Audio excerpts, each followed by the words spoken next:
You like that thing? You It like is. that It thing? works for me. Well, I sometimes go with two fingers, but other Huh. times I stick to the one. Dude, we're not even live yet. we've just gone live on the moment that Matt's going. Sometimes I use two fingers. Just start the stream with a big pineapple on the screen. Right, Let me exactly. just check the audio. Not even live yet. We've just gone live on the moment that Matt's. Oh, So somebody's got so we audio. are live. So just these idiots in chat, they can just fucking wait. So yeah, this is the blue compass. Yeah, this is the blue compass, and the reason I bought it was because the road one was driving me crazy because I could see the fucking cable. Yeah, and I hate that, dude. It's always there, Yeah. and it And just drives me fucking nuts. Oh man. my God, you guys are such babies. Who gives a shit about seeing a cable? Listen. See, when you get a professional microphone set up and you're not just using a USB, Plug in. these things This is matter. this is the lazy microphone, but it still works just dandy. Dude, I That's have not the a worst lazy microphone. of all. You're that lazy. You haven't taken the USB cable that's off your actual stand. So you haven't taken the XLR. The XLR cable is still on your boom arm from when you got it. Sure is, because just I don't give a shit. It doesn't bother me. It's just a fucking cord. Because I might change Hey, it. bro. Hey, what mic is that? What mic is that, Car? It's a Behringer You got it out of a Christmas cracker. 8500. Okay, I thought that was like a SM58 or some shit like that, which I'm a huge proponent of. I've got like 5 of them laying around. It's a pretty decent mic for what I paid for it way back when. But Huge proponent. I hate Huge. the There's a lot of SM50. passion. There's a lot of passion. Passion when you're drinking coffee. You gotta say coffee. Coffee talking around the passionate Passion. on Every time Matt says passion, I'm like, where is your accent from? Like, sometimes he sounds like he's from the Midwest. Sometimes he sounds like he's from up north. Other times he's kind of California-ish. I'm like, where the hell are you that's from? like a Jersey accent, right? Who's that? Passion. we just flip it around. It's passion. It's a lot of Passion. dude, I'm going to DM you the link for this. Now, this is specifically for a Shure. Yeah, it was actually specifically for V-Guard because when me and V-Guard were talking about that, he was like, "Hey, you don't know who V-Guard is?" Are you listening to? Are you looking at the chat? Charlie's saying we're echoing, or Yep. everyone but Neil is echoing. Why is that? You have the new mixer, and you haven't figured it out yet. Oh, that happened last stream too, didn't it? Yeah, but that was with this old mixer. Yeah, but I don't know why. I don't know why everyone would be echoing. Just keep talking, and I'll suss it out as we go. Okay. Gotcha. Car, what's your actual name? So I'm not Kevin. Kevin. Actually, Neil's does the same. Well, Neil's hosting, so it's a little bit different. Are you running your video feed through like a virtual cam? Like Yeah, an OBS virtual cam, the OBS add-in. Virtual cam? OBS. Yeah. Now I hear myself. No, But I think can- it's I gotta guess be So it's gotta- I'm trying to listen to it on the phone. I'll just mute me. fucking testing it out here. No, you're fine. You can stay muted if you want to. That's Yeah, it's fine. We can all talk amongst yeah, ourselves. exactly. So, Christina, what are you doing? My dad has about 6 weeks ago was diagnosed with lymphoma, so I've been taking care of my parents and my dad and taking him. He just had his first chemo treatment, went very well. He did Good. really great, and so we finally got like past the surgeries and the diagnosis and all that kind of stuff. So I feel like at least now we have a stage of what we're doing from here on out. We can schedule things out so I can get back to making videos because I haven't been doing it. I just been doing my Thursday night trivia show and that's it. Dude. And I was lucky because the people that come to the game shows every week have been really kind and have been sending me the trivia questions. So Are I you mean, serious? uh-huh. Oh, dude, that is awesome. Yeah, That Neil is really awesome. Neil took over for 2 streams too. He did 2 streams for me. like hosted the whole thing and did like just took their stream key and just hosted the whole thing. It was really nice. It's like Dude, that is really very awesome. I know. I've been very fortunate to have such people that will like look out for me like that. And Right. I'm all humbled. I get all like. Are you getting a little verklempt over here? Like so verklempt. Yes, and it's so nice. We'll talk over coffee. Tell me all about it. We'll talk about my passions. Coffee and passions. Well, this is good. This is good news about your dad. I've left you alone. I didn't want to like mess with you about this. So this is. When have I ever taken a break in the almost 3 years or right?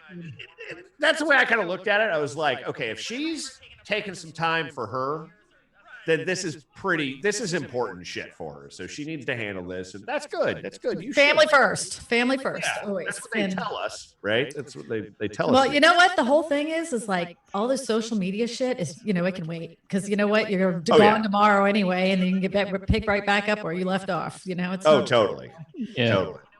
For sure. Speaking of social media, is he still trying to figure that shit out over there? Yeah, he's still playing. Is he still playing with that? The Rue Crew is an awesome community, Eddie says. That's right. It is. That's what they call it. Oh, yes. The Rue Crew. Yeah, because if you take the initials from your real estate whisperer, is Rue Crew. I like that. Mm-hmm. It's like you're Rue. I want to say you're Rue. Some people say it like that too. You're Rue. You're Rue. I get locked. He had it for a second. Oh, he did? What's up? Construction cronies? Yeah, that's Chris Conkle. Dude, you changed it up, man.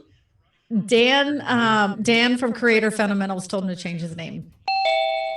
Really? Mm-hmm. Hello, Patty. Hey, Patty.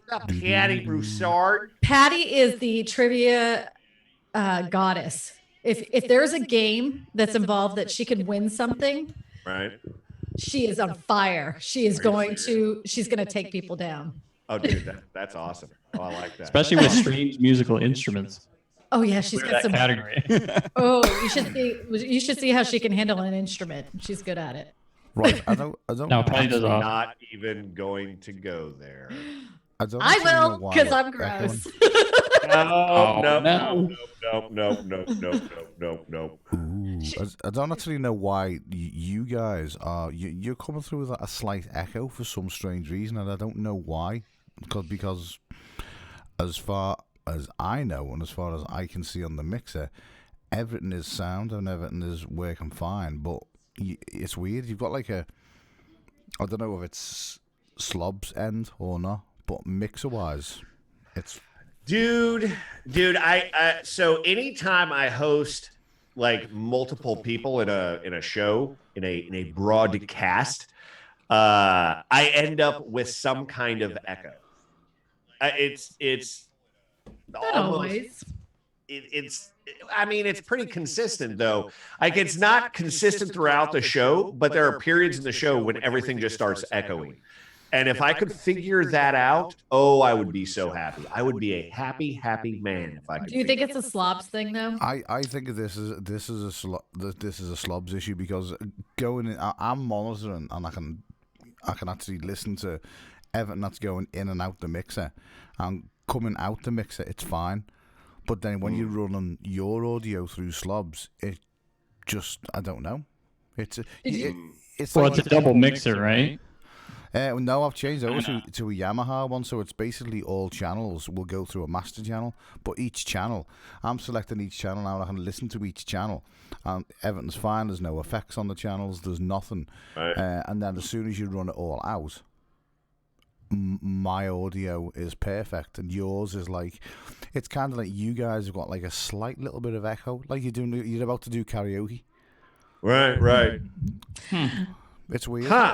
Just don't get So we all sound like Britney Spears when we sing. Oh, baby. Yeah, Charlie just said wasn't. I still don't understand what that means though. From Britney Spears, that song, like "Hit Me, Baby, One More Time." Is she asking for abuse? I haven't figured what that means. What does that song mean? She's just a tramp, isn't she? That's Well, if I you were don't at the know. casino, it'd be like, give me some money. Well, Yeah, like throw me another card. But I haven't never figured out what that song was about. I'm like, she's a young girl telling her boyfriend to hit me, baby, one more time. Like, I think what does that mean? I've just fixed it. I I don't know. I just whatever. So Matt and the Funky Bunch, what the hell have you been doing? Working on some like networking things and stuff. Well, Sorry, I'm like looking at this guy. Like I'm trying to get this guy to sell himself to me on Twitter. I'm like he had Roberto Blake call him out. He had Sorry to Shelley just jump in, Matt. Charlie, shout him is that out. fixed? What's that? Is the echo stopped now? I haven't heard the echo. And- I haven't Yeah, heard we my don't echo. hear it on our Yeah, end. you guys won't hear. I'm just asking because Charlie just put you got it. So I think it was desktop audio was turned on slobs. So it's getting desktop that's audio possible. feed going out, and it's getting a mixer feed going out as well. Yes, got it. yes, you So got it. carry on, Matt. Sorry for interrupting there.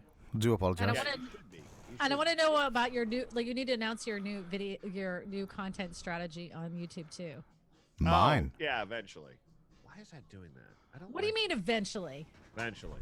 I'm just testing it out. I'm just fucking around. I don't know, but you haven't like share with the rest of the class what you're talking about. Share with the rest of the class. And Listen, and also before tell I us share what with- What? channel you were involved with before your channel as well. That'd be quite an interesting story, I think. What? What did you do before you made Create You? What was your Well, and that's part of what I'm branching. Like, I was actually talking with Roberto about that. Like, We've heard rumors. you've heard rumors. Yeah, we're not telling you the rumors, but we've heard rumors. You've heard rumors. Oh yeah, there's rumors. I'm not going to confirm nor deny any of these malicious or whatever rumors? whatever those rumors are. There is rumors. No, listen, but before I get into that, if someone asks you online if you do X, Y, or Z and you do that X, Y, or Z thing, sell yourself. Please sell yourself. Like, this is insane. It's been the most frustrating fucking thing for like 2 days now. I'm trying to get this dude. Like, I needed some Adobe Premiere or not Premiere, After Effects, right? For this new like show I'm gonna do. So I just put it out there, and I had a couple people like Roberto and Shelly Saves the Day kind of retweet it, just kind of get it out to their audience and whatnot. And like some good people responded. And this one dude, like people suggested him, and now like the guy's just failing miserably selling himself to me. He's like, he says, I'm really good at paint.net photo edits, but I don't know Adobe After Effects. So I'm like, oh, that's cool. Well, if you know paint.net, then maybe like someone needs like thumbnail work that you could like work on or something, right? And I said, so, okay, that's great. Can you send me some examples? And he's like, yeah, I think so. How can you fucking think so? You either can or you can't. Yeah, dude. This isn't like an A or B or C. This is like multiple fucking choice here, man. Like, send me your examples so at least I can share it with you guys and other people and be like, hey, if you need help with thumbnails or something, reach out to so and so. People. People are just People! Mate, I've had my fair share of people this week. Have you? Oh, mate. Tell me about it. Tell us all about it. The story time. Mainly fucking admins in other Discord services that basically shouldn't be breathing the same oxygen as me. I just read that before I came on the stream too. Oh, mate. Fucking egotistical. Anyway, carry on, Matt. No. I was gonna. This is a group question because it's come up a few times. Dan says, Matt hit me up in Discord tonight about that. I have a friend. Awesome. I think I got it handled at this point, Dan. But like to me, it's about like networking. It's just about like spreading people who are doing good work. So, but I'll hit you up anyways. Maybe it's a guy or a gal we can spread out.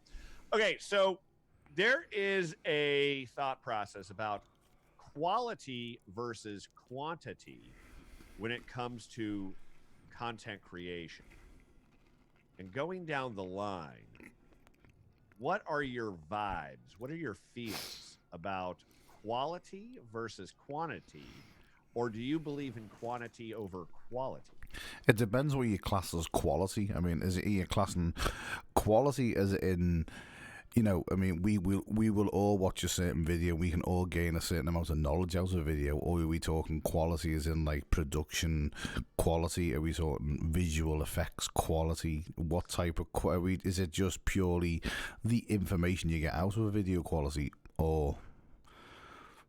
No, you're over fucking thinking this. Let me help you out here. I know, but there's two different types of quality, isn't it? Whatever your definition, when you're sitting down to produce content, do you look at that content and go, I'm going to shoot for the maximum, absolute, like the maximum level of quality. And even if I'm not going to upload this thing for 2 weeks and hold up like a release schedule or whatever, I'm going to make sure this is absolute quality going out. Yeah, but again, what? Fuck everybody else. But what type of quality? Quality as in like visual quality, or like, oh man, that was some information that nobody else can give out. Is it? You know what I mean? Is it informational quality or video quality? Video quality, editing, lighting. I kind of just throw it all together, hope for the best, hope it records good, and knowing that the information that I'm given is good quality. Because the stuff I do compared to the likes of, to say Patty or Christina, I'm literally just a green screen and an idiot talking about cryptocurrency. So, you know, quality wise, yeah, I've got a good camera. I look nice and crisp and clean. I try to look, you know, presentable. I try and make audio quality for me is key, because it just is. But information wise, that the quality I give through information, I think outweighs. You know, it could be the grainiest video ever, whereas like say Chris and Patty, they need both. Yeah, I kind of agree with you, Neil. There's a lot. It's multifaceted in terms of the question. So if you're talking in general, you know, you kind of have to ask the question, well, what makes a quality video, right? And there could be several answers. It could be, okay, they tell a story really well in the video. Their audio is good, but maybe their video quality is not as good. Does that qualify as, you know, good quality content, right? So from my perspective, because I'm more of a visual person and teaching in mine, there's a lot that goes into video production in mine, and I don't typically put out stuff that I'm not happy with at the end of the process. And sometimes that's a detriment because I don't get content out. So we can talk about that part later, but I don't know. What about you, Christina? I shoot for quality, but I get what I can get done in a week, and it may not be perfect, but quality to me is quality. Like I'm not gonna pull crap. Where did Chris Conkles get all them kids from? Yeah, he keeps making his wife pregnant. They just keep. They're on sale. They're on sale for $9.99. Just every time he comes on, there's another one. I want to buy the women. He just keeps getting her pregnant. That poor woman. My Lord, there's 3 of them over there. Yeah. Yep. He only had Have one. Amelia say hi. Yeah, say hi. Hi. Amelia. Hi, bye. I love Amelia's voice. All right. Bye. Hi. Love it, Amelia. Love it. You're a star. There's not one of them children you could deny being yours, because I know they're all just little clones. They have all got the Conkles eyes. Face. Dude. Yeah, the face. That is incredible. They belong to you. There's no DNA question whatsoever. No, like, look at this guy, right? Like, hi, I'm Little Chill. Chris. Little Chris. But his name's not Little Chris. Oh. As the boss. Poor mom. Hey, Boss mom, lady right stop there. letting him make you pregnant. Yeah, no. Cut that off quickly. Trust me, we have that all under control, guys. No worries anymore. Right. All under control. Your mic is clipping again, Chris Conkle. Oh, let me fix that. Actually, I know what to do. Yay. So back to Kristen, go my ahead. yes. Yeah. So when it comes to a live stream, I try to put a good I have one really good quality live stream. The second one, it's just kind of like a walk through the house, but I do try to involve my audience, but that's just with my cell phone. It's not a big deal. But on my Tuesday video, I try to put as much into it as I can for that week. And then once I push the publish button, I don't even think about that video again. It's off to the next one. But I Okay. try to make it as quality as I can, you know? Right. What about you, Patty? You're muted, but do you have any input in this one? She works her ass off. That's all there is to it. Nope. No mic. No mic. Poor Patty. Oh. Every week. Poor Patty. I feel so bad for Patty. Oh, You have got. Wait, I heard maybe she's something. gonna be It was closer. almost there. Hello? Yeah, Oh, there there you we go. go. That's better. Yes. Working? Yes. Just Patty, tap You should the mic. have to go closer to it, I think. You Tap gotta get closer to the mic. tap the mic, Patty. Yeah, that's it all right. works. Works. Yeah, that's not the mic. That's the There pop you- filter, babe. You're talking into the wrong. You're talking into the wrong end. Can you hear me now? I'm gonna pull one of these. Can you hear me now? Yeah, we can hear You're you. just too far away from it. now. Yeah. Yeah, your filter needs to be closer to the microphone. And Oh my gosh. do you have the?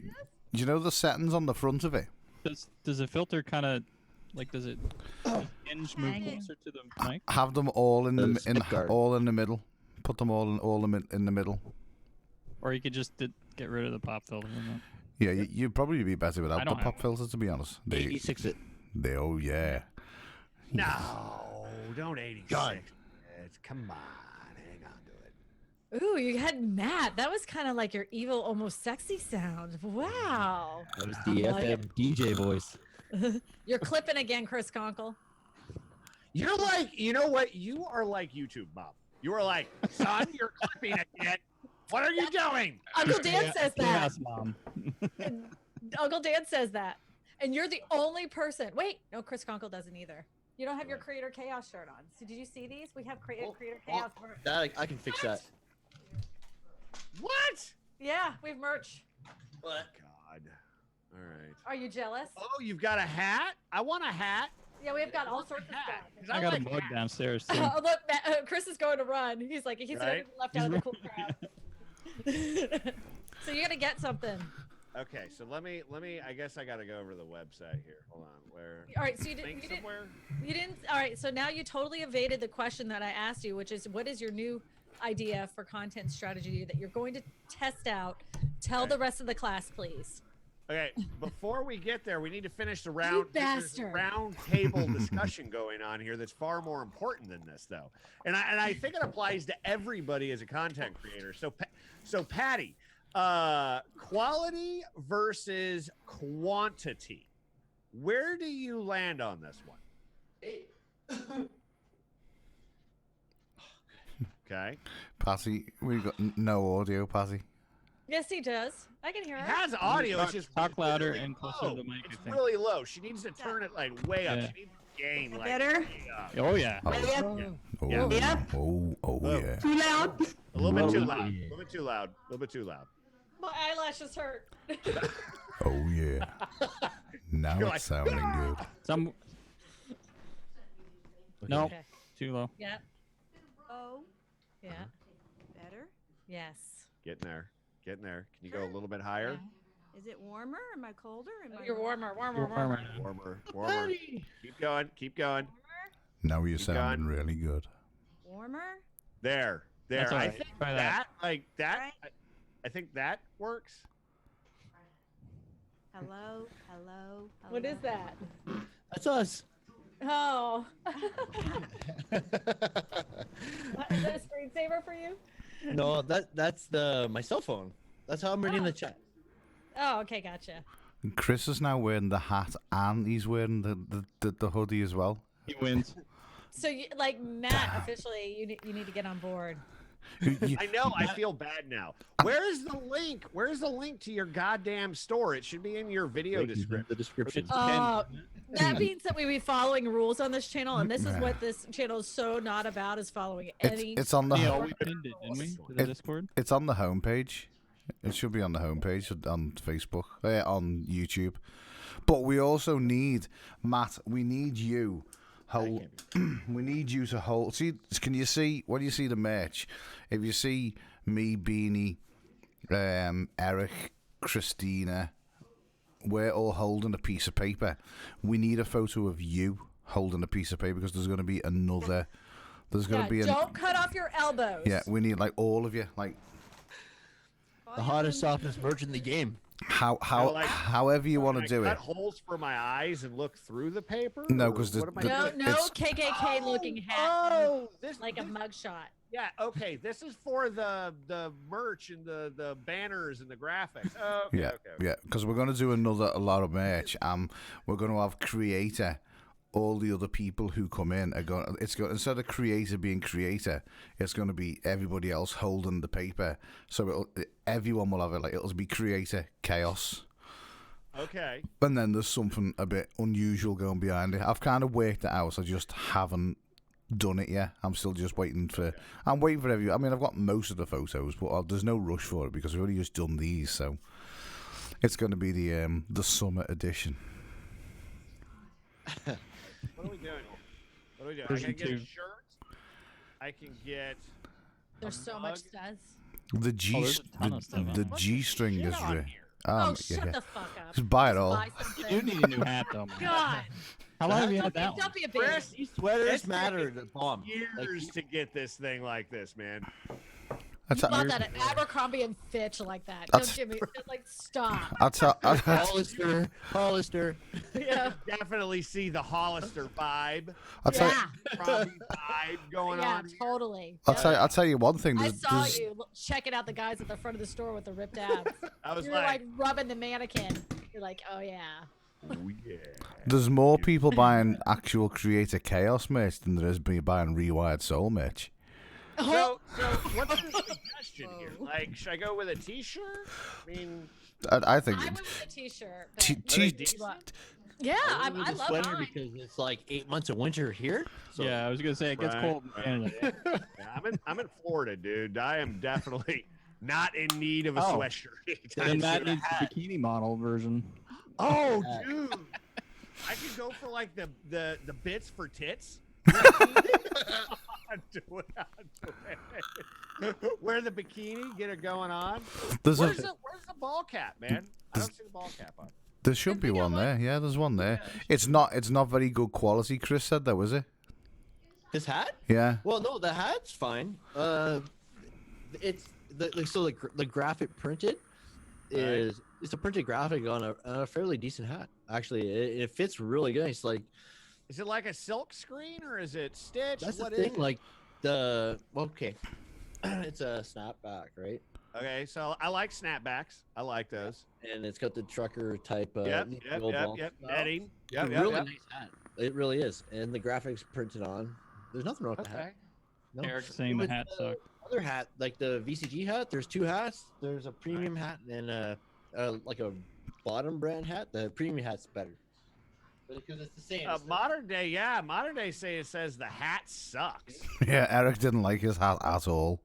well, No? there's so many fucking options. Like, really, maybe we got different hats. To be honest with you, A lot of options. Like, Eric bought the white. I'm sure Eric bought the white hat, and Chris's black hat looks a better print than the white one. I'm sure Eric got the white hat, but there's a fair amount of option. Like, there really was a lot. yeah, we did go. I mean, there's fucking dog bandanas and all sorts. There's teddy Yeah. bears. Like there was a bunch of like Oh, 5 or people 6 different bandanas. sweater options you could get, right? Yeah, I mean, I tried to make us seem popular than what we were. That's Like people are Oh. dying to get our. Okay, so basically what every YouTuber alive has done when they started. Yeah, Basically, I'm way more popular than you think I am. We got to start somewhere. We've actually got more merch than we have subscribers. There's more choice of merchandise than there is subscribers. But, mate, But it's hey, Chris. Yes. Chris, where'd you order yours from? I from the website. The Sure. The one that had all the yeah, tons of it came options? from Germany, so it was on the link that Neil gave us. There's two Um, of them No, there was one for Well, one got taken down, you know. 'Cause the one that's up there now, I think that's the spreadshirt one. The first one, they actually sent me a load of emails saying that this picture's not. They wouldn't let me use the pictures. I know which picture it was. It's the gnome. No, it was this. My goodness. They wouldn't let me use this because I had people's faces in it, and they were like, "No, we can't use that." I was like, "Why? It's all us." But you know, you can't argue with these companies because you basically send an email out to a plant pot. No physical human being receives the email. Spreadshirt. Yeah, you got your. So the other one was through Discord. That link, Chris. Slobs. It was through. It Yeah, the was other one was slobs. Slobs. Discord's the one that had, or was it Slob? Yeah, Slobs, yeah. Because Because the slob store sucks dick. Terrible. yeah, I won't be. I took the slob. The slob store actually took 90% of the merch off. Yeah, and that's the one that's linked on your homepage. This is Terrible. actually it's labeled as the trucker cap, and the hoodie is men's premium hoodie. Right. But yeah, the link. Well, I just want to say it runs, Matt. It runs small. Anybody else notice? The hat? Or No, the no, shirts? no, no. The shirts. Oh. They run a They little usually small. do though. So I usually buy a size up.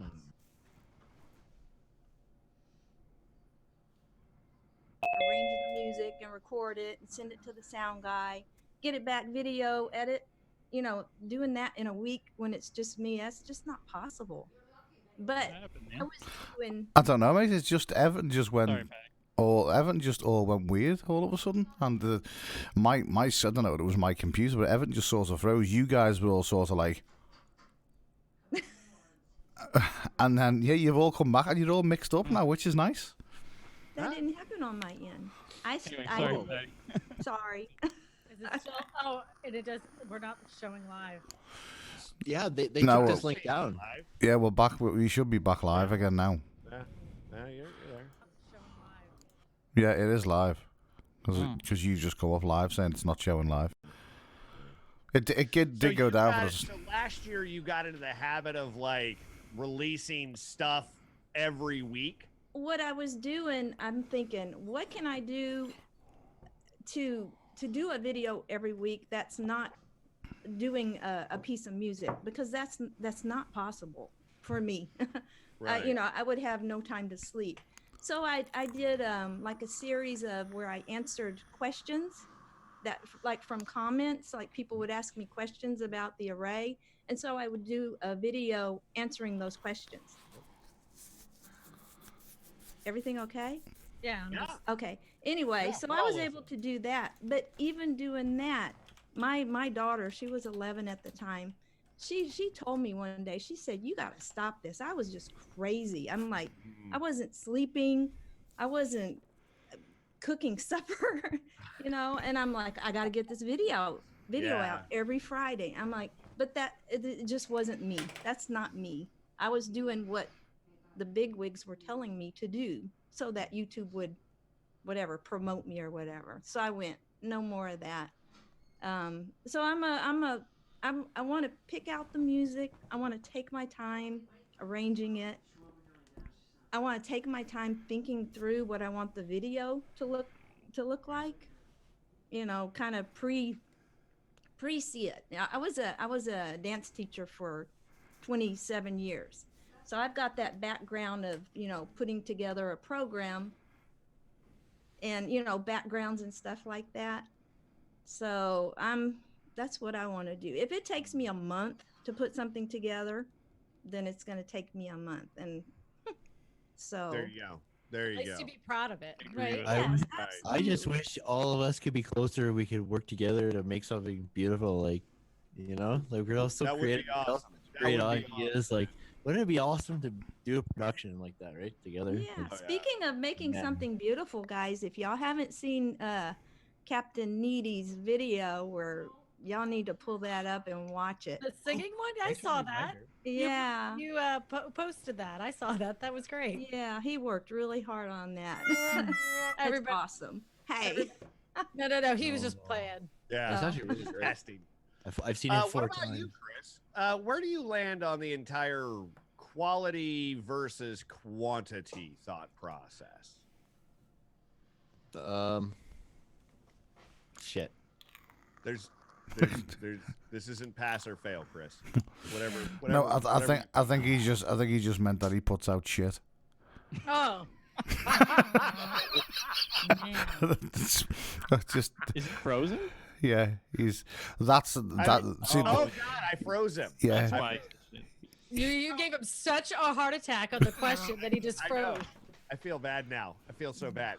All right, so here's my thought behind this. Here's my thought, and take it for what it is. So I think it's more of a thought experiment. So are you going to let some crazy desire for quality prevent you from uploading in quantitative fashion to where it's very detrimental towards a schedule or serving the algorithm? Because we all know we should be uploading at least weekly to YouTube so that we're staying relevant for search, search recognition, etc. So are you going to let quality stop you from that, or whatever your perceived notion of quality is? Okay. I would never throw out a video just to throw it out because I want Yeah. to make YouTube happy. Fuck Right. I've tried for Yeah. I've tried for 2 weeks now to put a video out, and this is no word of a lie.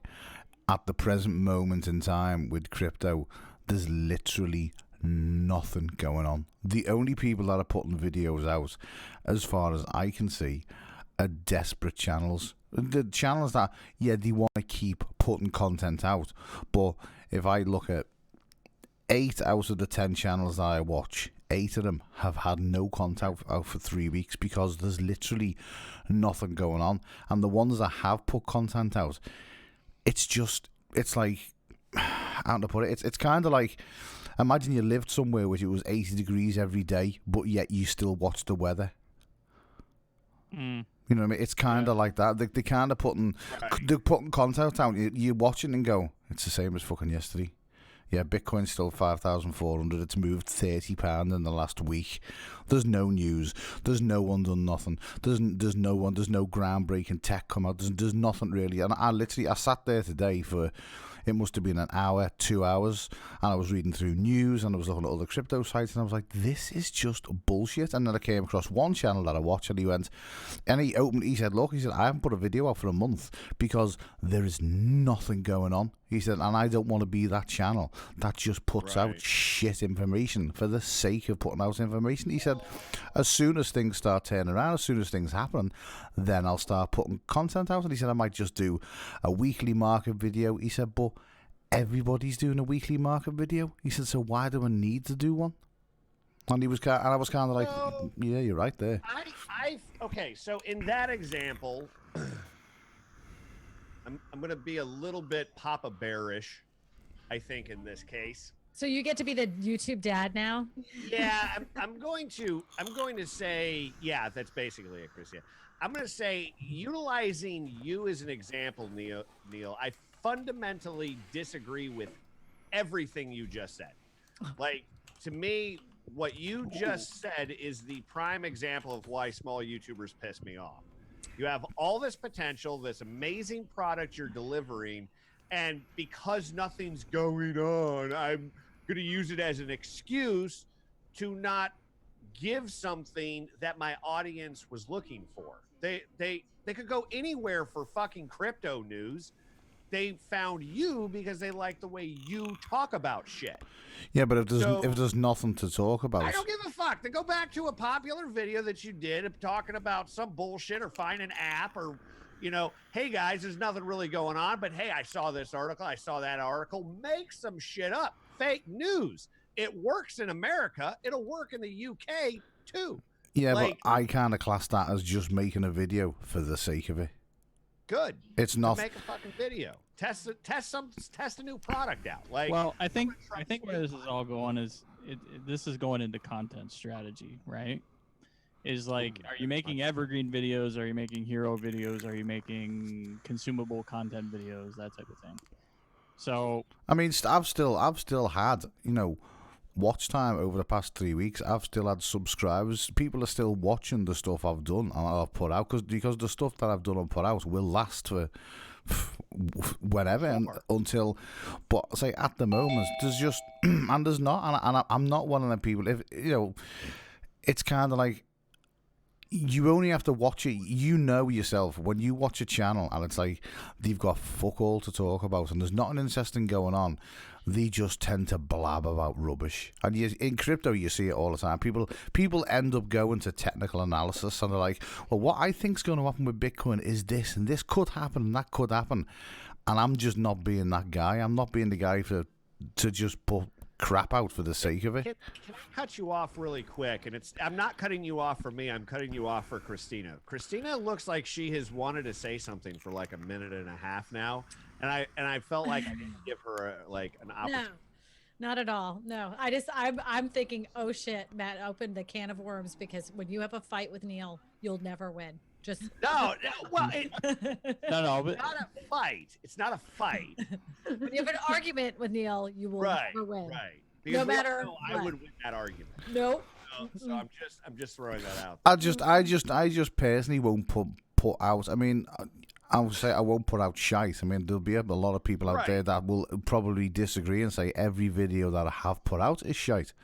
But there's possible. There is that. I just if there's nothing interesting for me to look into, I'm not going to sit here and try and bullshit a video just for the sake of having one out because that's just not me. I'm not doing. I agree with you on that because I've done videos and I've actually completed them where I've like made the animations and everything, and I was like, I just sounded like I was fucking rambling. This is not going anywhere, and I've pitched the whole damn video. Yeah, well, and I revisited it later and grabbed it again and made a video, but like that was just no, I'm gonna do it.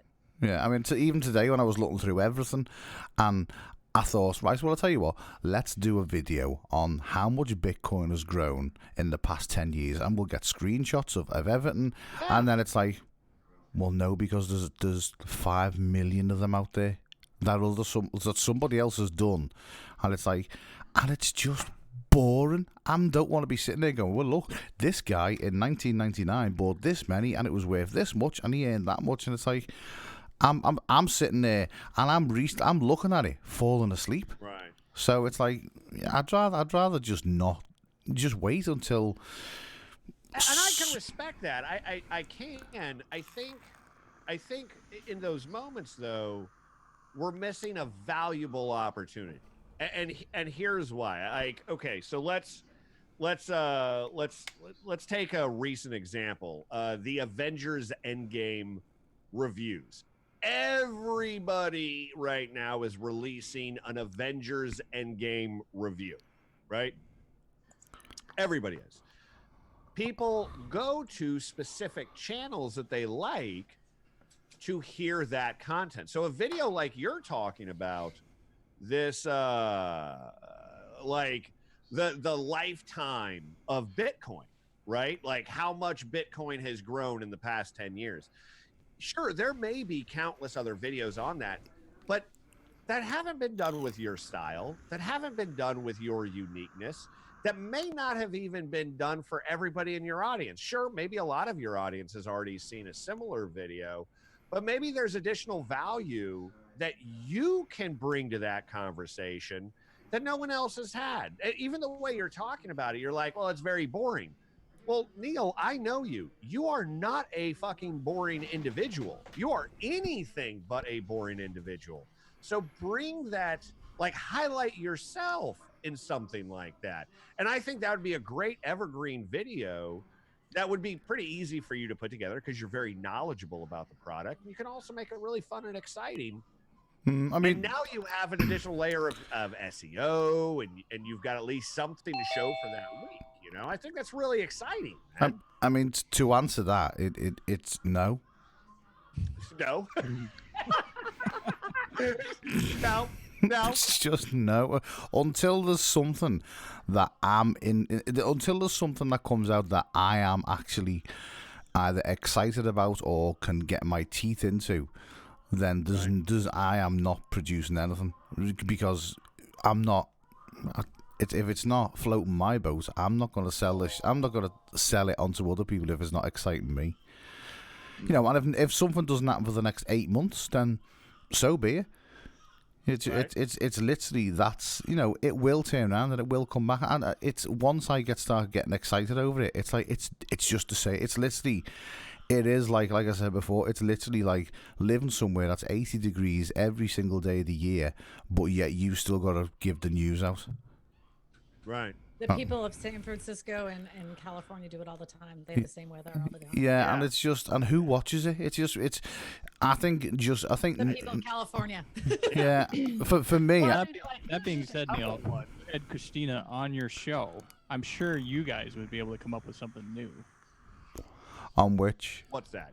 Like finding a way to spin it somehow, right? Like to make it fun, entertaining. Like if you were to sort of dive into the creativity side of it, right? And not just be about X. It would be about, maybe Y, Z, whatever.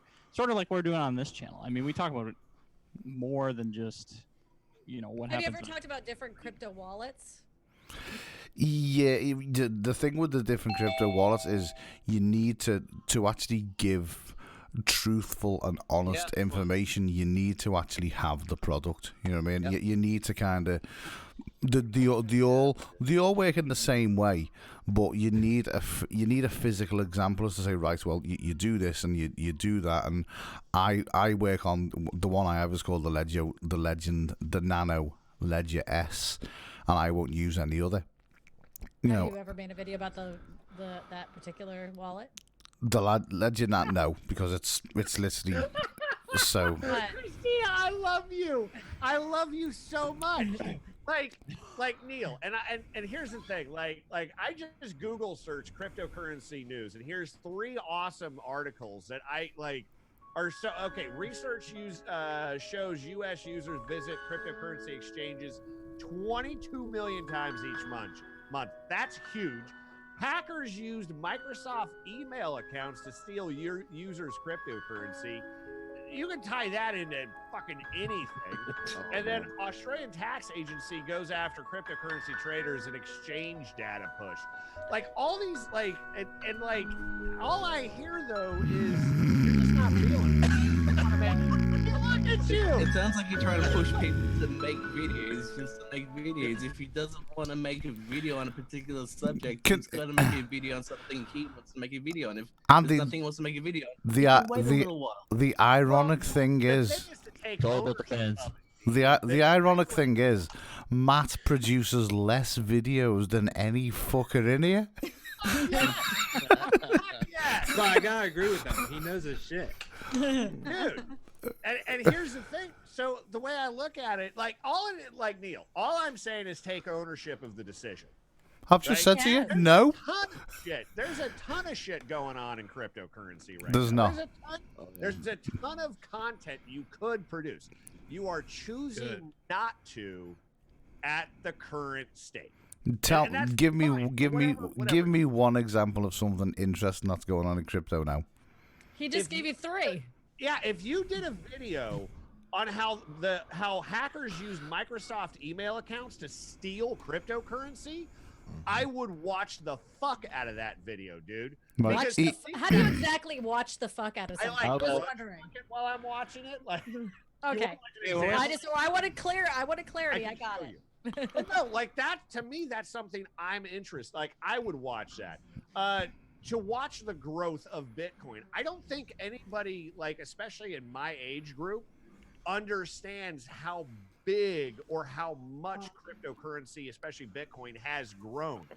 When Bitcoin starts trading at $25,000 US, that's huge, and I don't think people understand it. So what I'm saying is, there's tons of ways you could create content. You're choosing not to. Because there's nothing interesting going on, and there's the actual the story you've just read out there, people using Microsoft email accounts to steal Bitcoin, is kind of no.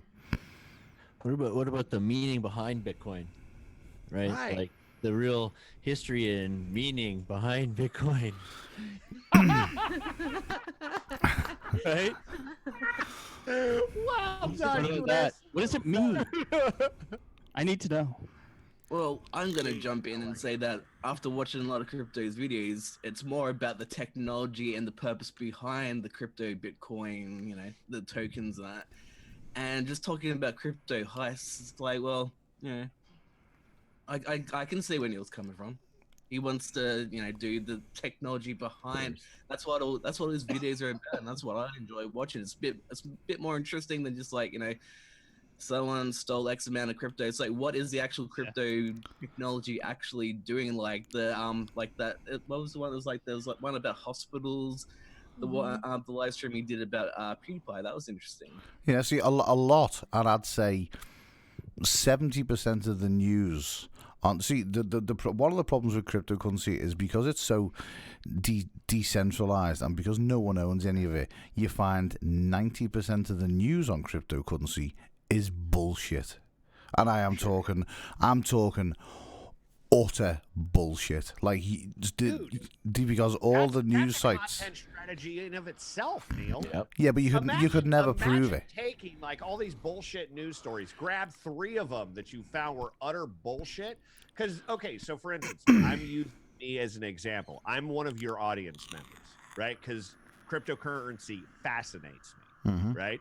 So I am an avid crypto cruising audience member.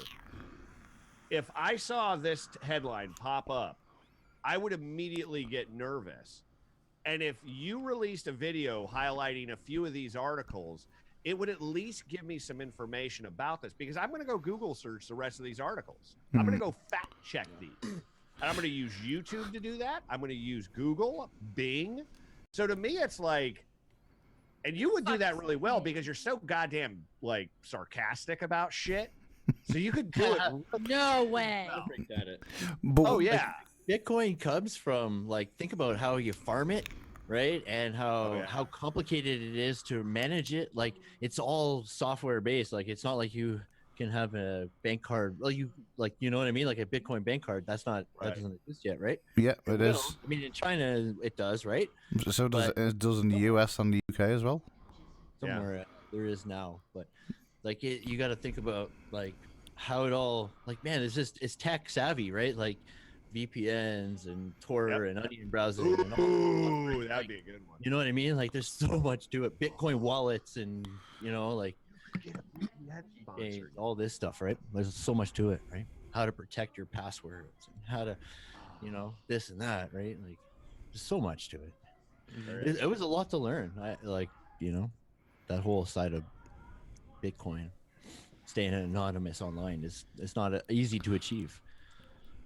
No, not at all. Not at all. Anyway,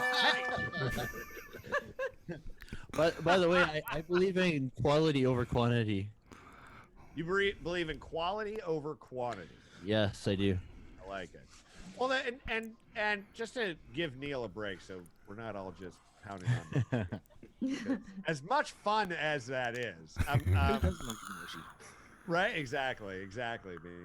So the thought process is kind of twofold. One, I do believe in a certain focus on quantity uploading. And the reason I believe behind quantity upload, regardless of what it is simply because it helps you learn. Every time you do something, you're learning, right? So we learn through repetition, okay? So like, I like competitive pistol shooting. I did not get good at the beginning of my journey going and shooting once every 2 months. I didn't improve until I started shooting weekly.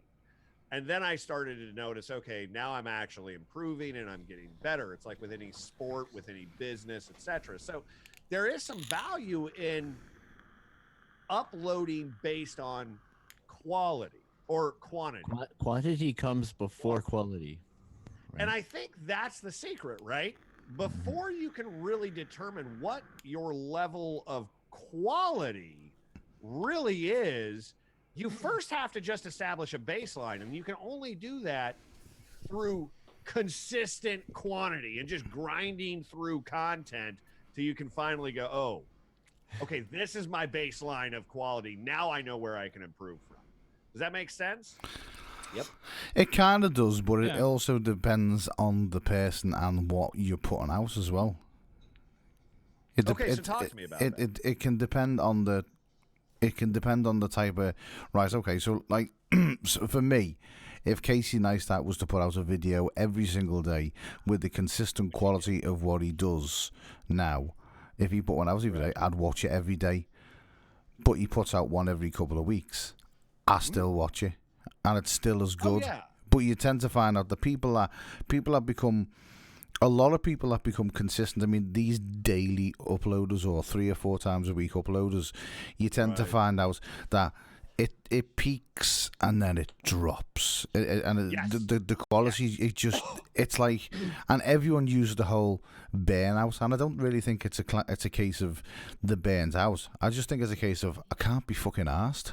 I've got a life. I will argue that one point, because I have a friend. When I met them, they only had like 394 subscribers, and they decided they were going to do the daily uploads. And not only do they do daily uploads, sometimes they put out 2 videos a day and a live stream. Yeah. And they have 75,000 subscribers. Yeah, and let me just explain to you this: their quality has improved over time. It's way better than it was. Last video, Christina, what Nick did was beautiful. Like it was so pretty. Like they really have been trying. They've upped their quality massively. But let's not forget that camera is $30,000. Right? Yeah. Share their Well, channel. that's the other side Have of their it too. channel to me, Christina. Yeah, Check this out. It's VCG Construction. I've told you about them 1,000 goddamn times. Seriously? Okay, well, I didn't know this who you were talking about. Yeah, when I met them, they had 394 subscribers. And I remember when they got their first 1,000 subscriber, and they had one of their we got 1,000 subscribers. Yep. I remember that. They had And, 6,000 the when whole you introduced me to them. quality Yeah. versus quantity debate. With the whole with the whole quality versus quantity, I see what you mean about you have to kind of have quantity to form the quality, but I like kind of the idea of you don't just put up crap just because you want to put up crap. You put up something that's adequate. You don't want to go for something to be perfection. proud of. Yeah, exactly. You don't want something obviously we all hate our stuff that we've put up a year or 2 ago, but on the same token, I'm not gonna put up a video that I'm like, okay, I'll put a video up if it's this is adequate, but I'm not gonna put up a video this is crap, but no one's gonna watch it. I gotta put it up because quantity. No, I'm gonna put up a video that I actually won't mind watching. Right. That I don't mind my views to watch, represents what I'm about, and then that's my quality over quantity. It might take me 2 months to put something out, but I'm happy with what I actually eventually did put out. If I just put out some half-assed garbage, that for me that's that's kind of my that's me saying that my channel isn't worth taking the time to put something out that I want to put out. It's it doesn't matter if I put out just any old comments. And because I've just woken up, so my brain's still sort of trying to get together here. Drink but coffee. What's that? Drink coffee. Cassie. I know Beanie. I usually drink Z energy drinks now, and I don't have any of them. But I was more thinking the whole. Come on, brain, work with me. Yeah. Quality of that's the subject.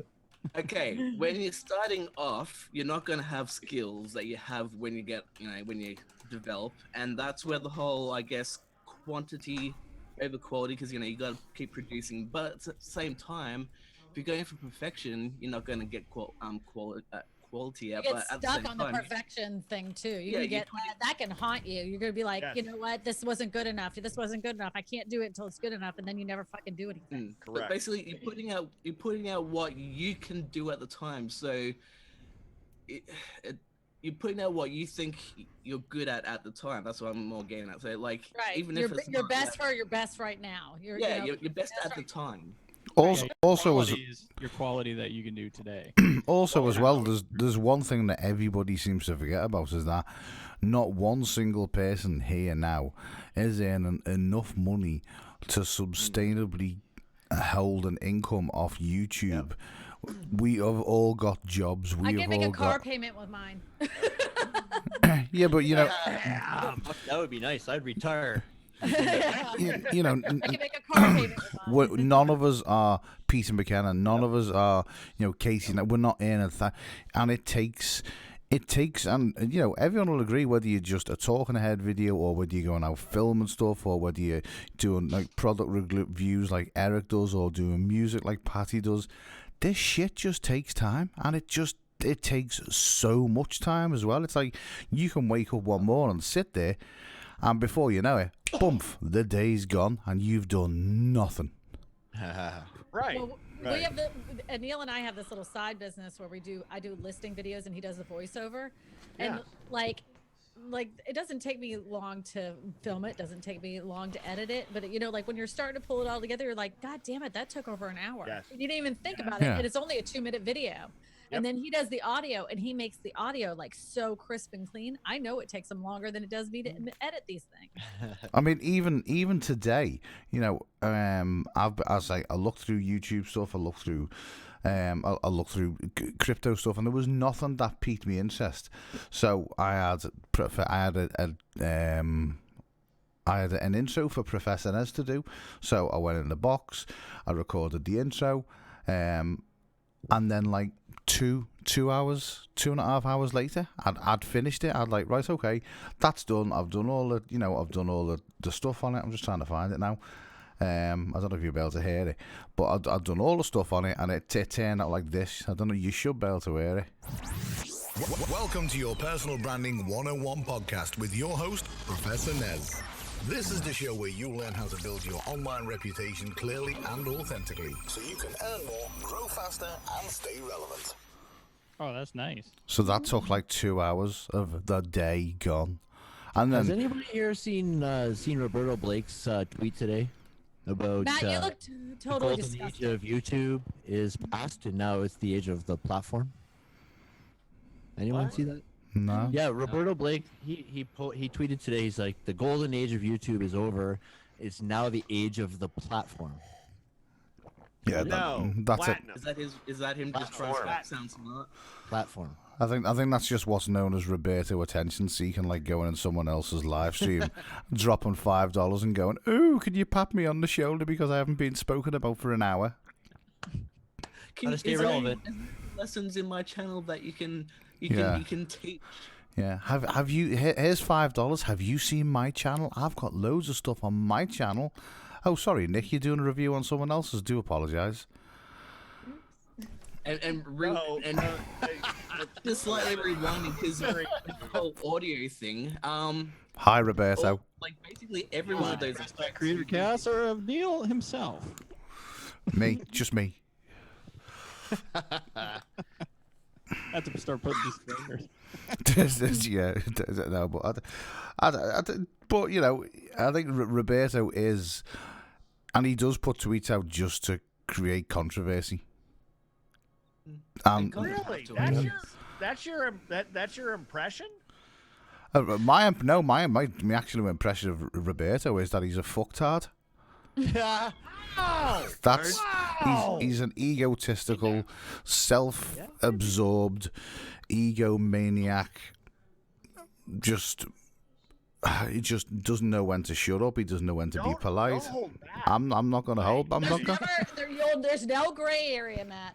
I'm not hold. You know exactly where you stand. That's why. Yeah. You got to respect it. Like let's just say, not that I want to roast people, but Matt, if you were in Andrew Can's live stream about a month or two ago now. Yeah. Roberto Blake said one thing. He's like going, Andrew, do you mind if I come on? Because I don't know what they're talking about. They're talking about something. Roberto Blake comes on going, can I come on your stream to talk about something? He's like, oh yeah, sure. Took about like half an hour just to get the actual him to be able to get onto the stream. This is while Andrew's doing channel reviews for other people. Yeah, Yeah, it yeah. was Andrew's show. He did like half an hour of talking about whatever the topic was, and then he starts going on about like it was Yeah. like about channel growth and stuff that Andrew's audience would listen there for, and then he starts talking about like how to build a 6-figure business, all the stuff that Roberto does, all the stuff that I do that you all should be doing, and it's like I'm just like, how does any of this relate to what Andrew was talking about at the start of the stream and throughout the stream? He just came on here just so he could talk about himself. Okay, look, Matt, I know that you are a Roberto fan. I know you love him very much. But you have to admit that he has a tendency to be extremely me, self-absorbed, and kind of a little shitty to people for no reason whatsoever because he feels entitled to say entitled people because he makes a 6-figure income. He says things to people that I'm like, hey, buddy, the kid is 7. Do you really need to be that rude? I don't know. I don't know. I would say my experience. I mean, because like I've talked to Roberto on the phone, like yeah, but you didn't have an audience when you were talking to him. Well, I would say no, but I mean, I've modded for the guy. I've listened to him. Talk with him with an actual audience. Like I've talked to him as well from time to time. He's a fine guy when there's not. When he does, it's not on a platform. When you're talking to him, when he's on a platform, it suddenly becomes the Roberto Blake show. And I like what he says. He's got value, but he turns what could be a half an hour segment into a 4-hour segment. Yeah. About how awesome he is. Yeah, that's the reason why. And he's going to give you a full-on novel of what makes him so awesome.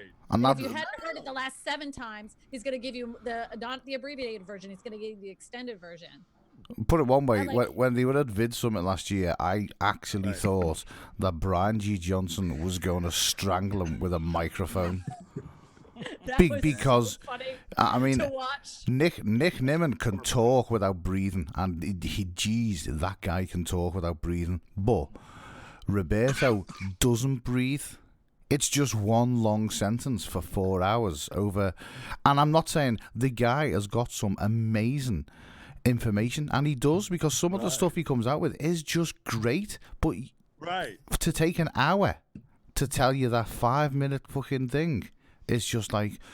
And then also getting to support his facts and where he got the facts and how he earned the money to make these facts happen. He has to go through the whole thing. And I'm like, hey, buddy, I just was asking one question. I didn't need the dysentery, And for some, and also as well, for someone to constantly keep saying, "This is how I've made a 6-figure business," it's a repetitive thing. I'm great. I'm made up. You've made a 6-figure business. I've actually lost my virginity though. Yeah. And I'm gonna say one of the things that bothers me that who left? Eric. Who just left? Oh, Eric. Well, Casey Neistat was there for a while. Neistat left. Yeah. Gotta say, Casey Neistat is brilliant. Like, he is brilliant. Oh yeah. Guy. The thing that kind of bothers me about Roberto's approach is it's a bit of like, this is my way of doing it, and you all should be doing it my way. He doesn't let other people have their own way of doing things. Like I've seen him countless times, like in his own life. He'll make a live stream rant. He'll make a Instagram rant. He'll do like on Twitter. He'll actually get personally offended or personally upset when other people aren't making money, as much money as he thinks they should be making. Like people struggle. People struggle to make an income sometimes, and it's like going, why aren't you just doing it the way? This is how I've been talking about on my. This is what my channel does. Or why aren't people listening to what I'm saying? Why aren't people making money? And he just takes it as like a personal. Well, I think because he feels personally invested. Like that. Yeah, but he's got a really. I don't fault him for that. I just don't like when he talks to people down to them like they're not at his level, and they'll never be, because he's studied harder. He's worked it harder. He's done everything better, and like you'll never be at my level. It's like, wow, Betty. Hey, I could see people getting frustrated with his tone or his delivery. Yeah. Which, I don't know. I guess in my world, I learned to get over that shit. I don't have to buy it. I just turn it off. I don't. Right. I more listen to, I guess, the message, and a lot of what he's talking about. I've yet to really disagree with the guy, when it comes to like practical business practices. Like let's just cut through anything.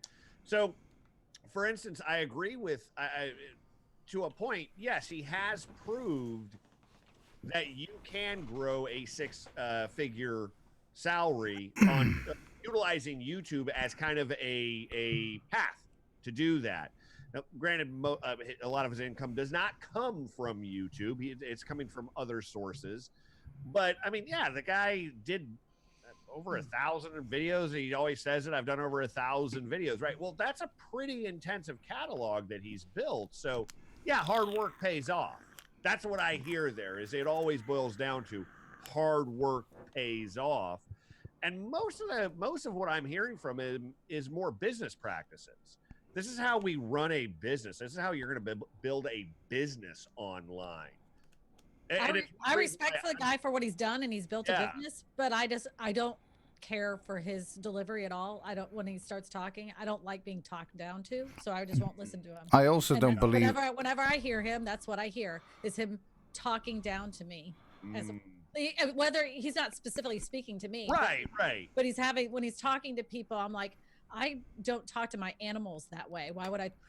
You know, like, I think the way Roberto delivers it, sometimes there's a lack of connection or that sincerity. Yeah. Humanity. One day I was like, does he have autism or something? Because he's not reading the room at all. That's what I was like. Does he have Asperger's? Does he have some kind of issue going on? Because he's not reading a room at all. Like, you could see people are visually like uncomfortable, and he's just going on and on and on, and he doesn't care. He's just gonna go. He's forward, you know. I also think as well, if you are telling someone that this will work for your business, then there's a lot of different businesses out there. You know, what he's done might have worked for him to grow his business, but that necessarily won't work for another 1,000 people out there. You know, it's like it's hard to. Sorry to cut you off there, Neil. I was just going to add to that, saying that, you know, one of the things I think he worked in corporate, right? So most of very early on corporate, and I think connecting with the small YouTuber who's just starting at 0 subscribers and doesn't have a clue about YouTube, let alone the whole business side. I think he doesn't do so well with those kind of people. He does better with the audience that are more established and understand and are a little maybe more business savvy or understand marketing and sales terms, because he's very marketing and sales heavy. Very much so. Actually, from my point of view, that's an area that I'd love to learn more about, like from the basic level, because that's stuff I don't know much about. So I lose connection with him over that. But that's just one example. But marketing and sales also differs for every single different company out there in the world. No, it doesn't. It does. No, it doesn't. Well, okay. Well, how the fuck is marketing different whether you're selling shoes or whether you're selling radio ads? We've actually got a premier salesperson in the chat room with us. Right. Okay. And her name is Christina. And I guarantee you, Christina would sell as many fucking shoes as houses, given some pretty similar strategies. So could you market two completely different products the same? Absolutely. Could. It's all basically the same. That's what I said. Fucking thing. Because I help people with their. So you would market babies' diapers the same as you would market, say, your target audience would be different. Sure. Your target audience would be different. Right. But the strategy of content creation and getting it out and advertising to people would be exactly the same. Correct. There is no difference. Right.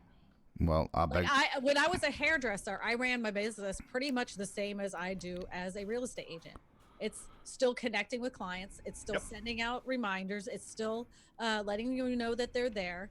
It's the same thing, but I'm selling houses instead of haircuts. So you don't. So I get maybe what Neil's saying is there any tailoring that goes on if you're tailoring your marketing or sales strategy to your audience? You're tailoring it for specific, like I would use the same copy as words considered, for each of those things, but it's you're finding a visual picture that suits to that audience. You're nailing down your target audience, and you're Right. delivering that information to your target audience. You're still doing email campaigns. You're still doing Facebook ads. You're still doing Instagram. You're still ads. yeah, you're still doing the same thing. It doesn't matter what you're selling, whether it's be pet shampoo or housing, it's still the same. That's how I learned how to do YouTube. I didn't learn from other real estate agents. There's only like maybe 10 on y'all YouTube that know what the hell's going on. So when I you learned when from you were everybody else that was doing shit. so when you were hairdressing, were you doing your email campaigns and your Instagram ads? I did emails. I most certainly did. And But there was an Instagram when I was a hairdresser. Well, and how many years ago was this, Christina? 13 years ago. Yeah. So I mean, Instagram But I didn't did do email campaigns back then. I did that. I had mailers and then I actually sent out physical cards like I do when the houses just sold in a neighborhood. It's the same idea. Right. But okay, You so ask for like, referrals? Oh, I says I love referrals on it. A little heart. so I guess maybe what I don't know. Neil can jump in here, but like, you know, in the old days where they used to send out a lot of hard copy things of people's houses Direct mailers. selling and all that kind of stuff. A lot of that is now gone away, right? Like most of it's now kind of Okay. Facebook. But are there like Email. community? Can I say something about mailers? Okay. Yeah. So this 3 years ago was this, but now no one sends out mail anymore. So Yes! go back to this. Yes. Fuck yes. Because everybody goes, well, nobody's not using mail anymore, so nobody's getting mail. So like now they- it's come full circle. But I also It's don't read my coming around. email anymore No. either. No. I don't I read my just email. I never read Delete, my delete. emails. Oh, it's My about open- 95% garbage. My Yep. open rate on email is horrible. Horrible. Yeah, I open 1 out of 100. Mhm. But I guarantee you, if you have a decently personalized direct mailer, Oh yeah, I not do. something that looks like a flyer, but something that looks No. Oh, decently personable, that shit, someone's going to open it. Well, Someone will open it. A lot of it's going to go in the trash. I get it. People are going to open it, though. Well, so for instance, People I put look a at big, Twitter. a big giant house on there, right? A big, Right. beautiful picture, that's overly saturated with colors of a house. Now, like if it was a hairdresser, I would have a girl with like beautiful blonde hair with the light hitting it. If it was, if it was a babe, like something for baby crap, I would have a big giant baby face on there with drool and like, oh, isn't that cute? If it was a puppy, I mean, if they were a dog groomer, I have a dog that's all covered in dirt. It's Right. still mailing out to your target audience. And to what Christina and I think are talking about is there's some basic fundamentals when it comes to sales, marketing, advertising, business development. These are just some very basic concepts. And it doesn't matter what industry you're in, who your target is, what it is you're selling. None of these things matter. As long as you're maintaining some pretty basic fundamentals, the process is completely the same. I sell construction projects literally the very same way Christina sells a house. And a lot of it is getting to know somebody, Certain steps. networking, marketing right, leveraging a network, and putting yourself out there, finding the value for the client. Yeah, I guess my point is that say you were trying to market to older people, you wouldn't necessarily use an email campaign because maybe not all of them have email. Or that's right, Car. You have to do a demographic profile. You need to identify your target audience, and then you need to then plan the strategies to reach that specific audience. Right. So And not you're all right, marketing would some be the same. Some will respond to emails. Some will respond to phone calls. Some will, You're right. Yeah. But the copy is the same. Like, Right. so But the what you would put, presentation, sure. yeah, but I mean, like just your And way if- of delivering it is like, it would be different, but it's still advertising basics. It's you know? basics, yeah. But Yeah. yeah, people will respond to emails a certain way and face to face a certain way, and that's why people go to school for 2 to 5 years to study marketing, right? yeah, Right, and but- like Christina said, the trend is now that nobody's looking at emails. So Oh it's- no, Yeah. absolutely And not. if you decide that you're going to start marketing by spamming, like you friend somebody on Emails. fucking Facebook, and 10 seconds later you're sending them a text message going, "Hey, I sell unique bullshit for your face. I don't know Block you. you. I don't know you very well, but I know that we're friends now because we're just friended on Facebook. Will you buy my bullshit? No one's know, going to block buy you. your shit." But yet, buy it. Nope. but yet, And if you're on LinkedIn and your first message is, "Are you looking to make some extra income?" No, motherfucker. Now we're no longer friends. That's right. Yeah, exactly. Yep. Yeah. Exactly. People don't buy So bullshit anymore. annoying. So annoying. Yep. but It yet, has to be about them. It has to be about the audience 100%. It can't be about you at all. If You you're know what I gonna mean? do if you're gonna do that kind of marketing on LinkedIn, go look at Doug. the person's profile for 5 seconds and say, "Hey, I saw you did this posted this article about construction recently. I'm kind of interested in that too." Have a regular conversation and then say, I sell tools for a construction company. Maybe you'd be interested in seeing what I do over here. Since you opened up a dialogue, you've made a connection, then they're going to be looking at your dialogue. right. So if There they're has to be willing to answer, engagement. Yep. yeah. So if you it's still the same. Make people feel like human beings and not a goddamn number, and you'll win. People don't want to buy the product anymore because there's tons of product. They want to buy into you. They want to buy into what they else? trust. What they trust. They want to buy what it comes with the product, not the product anymore. Mm-hmm. also depends on what you're selling as well. True that. Yeah, true enough. For them. You don't agree, Matt? You don't agree? No. Okay, what do you agree? What do you think? Well, and here's the thing. Again, it boils down to, I mean, How many people bought the Sham Wow for not any other reason except for that guy was funny looking? Right, exactly. Like, I want one because, fuck, that guy is funny as shit. Sham Wow! Dead Right? now, isn't he? Yeah, how many people are paying $35 US for a Kong pillow? Right. Yeah. How about My Pillow? My Pillow. That thing Not is me. the worst piece of shit pillow ever. Right. And Sadly, people buy nobody's that. buying any of my merch. I You guess playing when with I- your when- sticky again? I've heard, because I Good work point. with a lot of salespeople, and a lot of them will, when I sit down with them to interview them and whatnot, they have a baseline understanding. And one of the things that is like an immediate red flag for me for a salesperson is if, let's say, they're coming from cars. Let's say their background is in selling cars. They come in and they go, well, I sold cars and now I understand I'm going to be selling construction projects. So it's totally different. It's really totally different.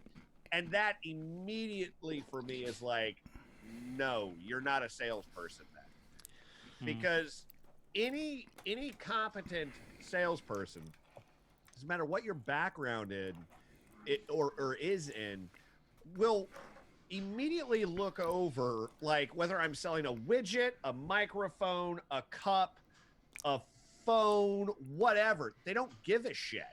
They understand that the product itself, as long as it's not a piece of shit that they can't personally invest into, that they personally don't like, doesn't matter. Because all that matters is that conversation. It's the engagement with the other person. It's making sure that you're delivering to them a value proposition that they didn't have before, right? So I always say it doesn't matter what you're selling. I don't give a fuck what you're selling. It's some stupid line out of a movie where the dude was like, "Sell me this pen," right? That was the Boiler Room. Boiler Room. That is, like, to me, that movie nailed sales. Here's a fucking pin. It's a piece of shit, 50-cent pin. Sell me this fucking thing. If you can do that, YouTube is easy. Like, that's why I was You gotta talking. also realize, it doesn't though, matter that what like the fuck people you're have to talking come to that decision on their own to buy that. You But can't force them to buy it. The point of marketing isn't like just give out a product. It's to convince someone they want to buy that piece of shit. It's like, I know you think this is a piece of shit, but this is why this isn't a piece of shit, and this is why you want to buy this piece of shit over someone else's piece of shit. The ball in this pen Right. distributes the ink perfectly across the piece of paper. And I think You barely have to put any pressure on this There you pen go. to Right? make a perfect signature. There will be no spots from None. the ink that comes out of this pen.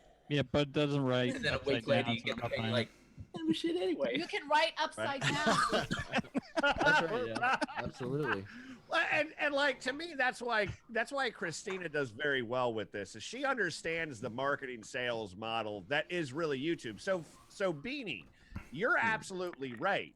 Like you as the marketer, the salesperson, what have you, you've got to be the dude that's convincing other people that your product is something they want to invest into, right? This is exactly what you do every single time you upload a video. You're uploading a video saying, my product, my YouTube video is worth your time. And you're better off spending your time watching my content than somebody else who's drawing dinosaurs. This is where marketing and sales comes in handy, because a good salesperson knows their product. A good marketer is completely, fluidly, dynamically in tune with what their product is. Their 30-second elevator speech is down pat. They can answer it to anybody. This is why you should watch my content. So you're absolutely right, dude. Absolutely right. Anybody who's running YouTube right now should spend more time learning sales and learning marketing. Because that's what you're doing. There's certain people who are good at selling some things and are not good at selling others, though. True. I think they're easy sell, hard sell scenarios. Very much so. I'm a soft sell kind of person. James, I don't like James selling Barton. bullshit. James Barton, who owns Cream. Okay. Cream is the biggest nightclub in the world. It's the biggest record label in the world for night dance. He couldn't sell cars. He couldn't sell radio advertisement. He couldn't sell funeral spaces in the local paper. But then opened the biggest franchised club in the world. That took there has to be some kind of passion for what you're doing. Correct. I would say that matters. But that goes full circle what Neil was saying. If he doesn't believe in what you're telling him to make, then why the fuck should he make it? Because he's not going to be able to sell it to anybody, because everybody's going to see that he's not happy doing it. Passion. So Neil was right. Sorry, Matt. Neil was right. Told you. I love that. Bam. Believe me, I could fucking sell snow to Eskimos if I had to. I want to see you do that. Actually, that'd be hilarious. Oh, mate, after reading that story you did him I could convince you to take your own life to better your life if I had to. I would. You know what? The thing is that like Neil and I have to come up with these scripts for these houses, and sometimes my script doesn't match up what he's saying, and he'll say I threw in a couple sentences there, and we have to talk about some of these houses that not necessarily are the most fantastic things in the world, but we end up selling the other things that are beautiful, like the breathtaking views and the short walk to the lake, and we should. Yeah, I mean, fishing from your own private dock that happens to be custom cabinetry, no matter how hideous it is that it was built in 1970 and it like has grandma's kitchen. Yeah, it's not even. It's like the house is a load of shit, but the area is fantastic. It'll be relaxing. It'll be peaceful. It's a place to spend your days relaxing with your friends and family, and you can spend fishing all day long. The fact that the house hasn't got a fucking roof, don't worry about that, because the views are beautiful. It is a termite bait home, but you got a good looking dock and a boat slip. It's a termite bait house, but at least you got extra irrigation. Yes. Doug Houston is in the building with us. Hey, Doug Houston, YT, how's it going? Good. How is everybody? Good. There's none of those boats are moving behind you, and the trees look awfully still. Are you? It's not much wind today. Are you admin yet, Doug? Admin? No, I'm still what, green? Yeah, should be admin. This disappoints me. And believe me, I have viewed my point the past few days. I just weighed in myself. Oh, did you really? Oh, I haven't seen it yet. Yeah, I just in the last half hour I did. Yeah. It makes some entertaining reading. It does. Last 2 days I've woken up and it's been like a novel. Yeah. I don't have time to read all this before I go to work. Well, I will say there's a lot of valid points in that wall. It's just you gotta spend the time. You gotta wade through it. Yeah. I think Absolutely. Nick should just settle the argument and say it's fine or not fine. Yeah, that would be lovely. Just He him probably coming and going, yo, my server, this is what's going down. You know what's cool is actually Beanie, you were the first person I actually met through Dan. Like it was like 13, 14 months ago. And then Doug and Beanie and Christina and Carr and Patty. And look, everyone's here. I know. Isn't that wonderful? It's the best thing about YouTube, right? Like You seem to forget about me it's there, the Chris. best. Hi? You seem to forget about me there. Hi. No, and then came Neil. And then came Neil, right? Like I made you be my love friend. it. Can I just I inboxed you on Yeah. Discord and said, "Will you be my friend?" Yeah. can I just say this in front of the class? Neil does come last. No, you're awesome. You helped me It's so better much. than You know, finishing first. I appreciate your help. You've been awesome. I'm proud of you, Neil. That's good. Yeah. No one complains about someone who. Everyone complains about the person who finishes too soon, but no one finishes. No. Wait, I was about to say, but no one complains about the person who finishes last. But well, then there's Roberto. So quick. I'm not gonna say it. A quick question for everybody, and this needs to be just a quick short fire, less fucking serious thing. Just a yes or no. Who watches Game of Thrones? Yes. Not yet. No. No. I haven't Not- seen not I haven't yet. seen season 8 yet though. Patty, But I'm working on the music. do you watch Game of Thrones? Oh really? On the Really cool. I actually had a thought while I was sitting there. Well, no, sorry, it was Emma had a thought. I think it was Emma. And she came up with this thought that would it be possible if Arya Stark actually killed Cersei in one of her masks, pretending to be somebody else, as she's seen, as she's seen her dad die, and don't forget, Cersei is on the list. Okay, so that was No my original spoilers. thought. That was my original thought for the last video. So for the last, I told you that because she's that face removing chick. Yeah. So What's that with was your microphone, Christina? You got like two, or what's that No, little silver? this is like for a real connection. Oh, I got And you. it's threaded through here, and I don't know how to take it out. I don't know how to pull it out. Scissors. I got you. I know how to put it in. I just don't know how to pull it out. Just cut it with scissors and pull the wire through. Scissors. I like. Scissors, eh? Just cut the end with scissors and pull it through the other end. And do a bit of we have rewiring. Eddie help you with that. I was like, Oh, you did not just fucking say that. Oh. Did you just say that? Really? Fuck. I missed that. Kevin? I was serious about that. Holy shit, I'm not mentally retarded. I can freaking do this by myself. I don't Kevin, need you're a in man- you're in Quebec? So you didn't know how to Montreal? pull it out. I said you can have Eddie. Oh, I thought you were referring to the fact I didn't know how to cut a wire. Oh. Okay. More credit than I'm that. not gonna say I it thought again. you were being chauvinistic. I'm sorry. No. I got a little hot-headed, thinking that I couldn't handle shit on my own. Okay. Last time this happened, she left. Yeah, I remember that day. A lot nicer guy than you gave me credit for. It was me, Yeah, he said it. and I was only He does joking. everything on our channel, Yeah. and he wouldn't stop. And then the mood just changed. I Yeah. just got real Yeah. quiet. So has Patty Broussard got an instrument for us today? Oh fuck! There she goes. Ooh. Oh. Nice. Christina, you've cut the wrong Where's end. the sound effects? Are you joking? You need to No. get No, I didn't. You're a jerk. Was it need like to was take it some no good? sparks Is it? coming out. Has she done it? She actually She cut it. Oh. She cut it. That was She expensive. cut it. You know what that means, don't you? With No audio. I got audio.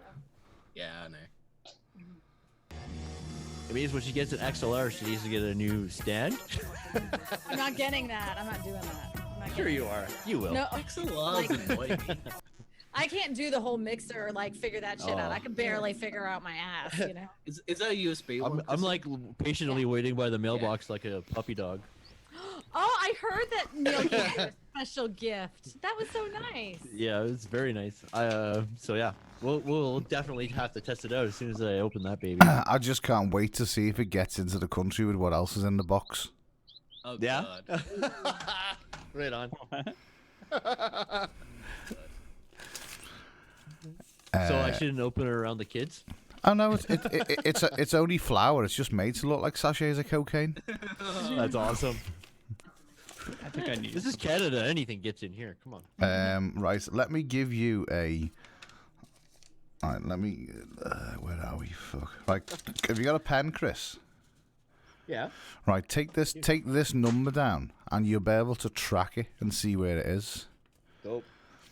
You can all write it down. Yeah. We'll all track it. Romeo November 377 802973 Golf Bravo. Cool. So The whole inclusion of Golf Bravo. Golf Bravo. That's yeah. So if you go onto the I think it'll be the Royal Mail tracking website online and put that number in, you should it should actually tell you exactly where your parcel is. In the UK, do they have a UK mail or do they call it the Royal Mail? Do the what? Sorry, mate. In the UK, do they actually have the UK mail? Or do they just call it the Royal Mail? It's just Patty. It's just Patty, sorry to Royal Mail. interrupt, but so Patty, I just talked to Dad. So now Needy is a mod on his channel, so he shouldn't have any more problems. Sorry to interrupt. Did you catch that, Patty? Oh well, it was just, remember he was talking about that today, how he couldn't get on. Oh, okay. Yeah. Right. Do you have an instrument for us tonight, Patty? No, but do you know what I do have? If y'all want to be my guinea pig, Sure. okay. I have my new amplifier set up. I've got my array, Okay. and I want to know how it sounds. If You it's guys- amplified or not.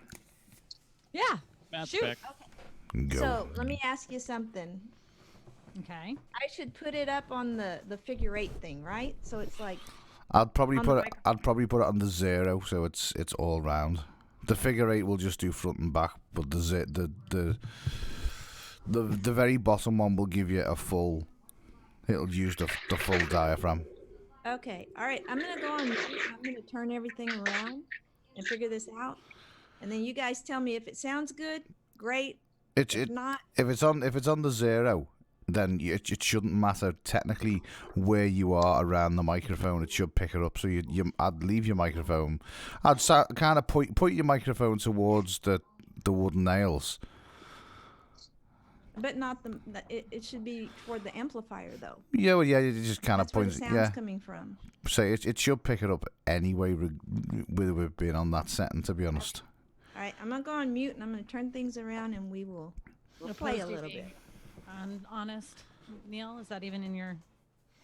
I don't think you know any other way but to be honest, which is a good thing. Is what? What? You said to be completely honest. I'm like, well, when are you not completely honest? Just wondering. When does that ever happen? Matt, did you have a good poop?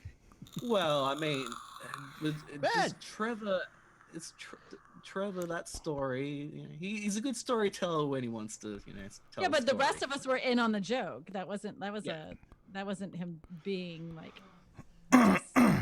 He wasn't like lying. No, yeah. He was just Yeah, being yeah. funny. What? Oh, I'm lost here.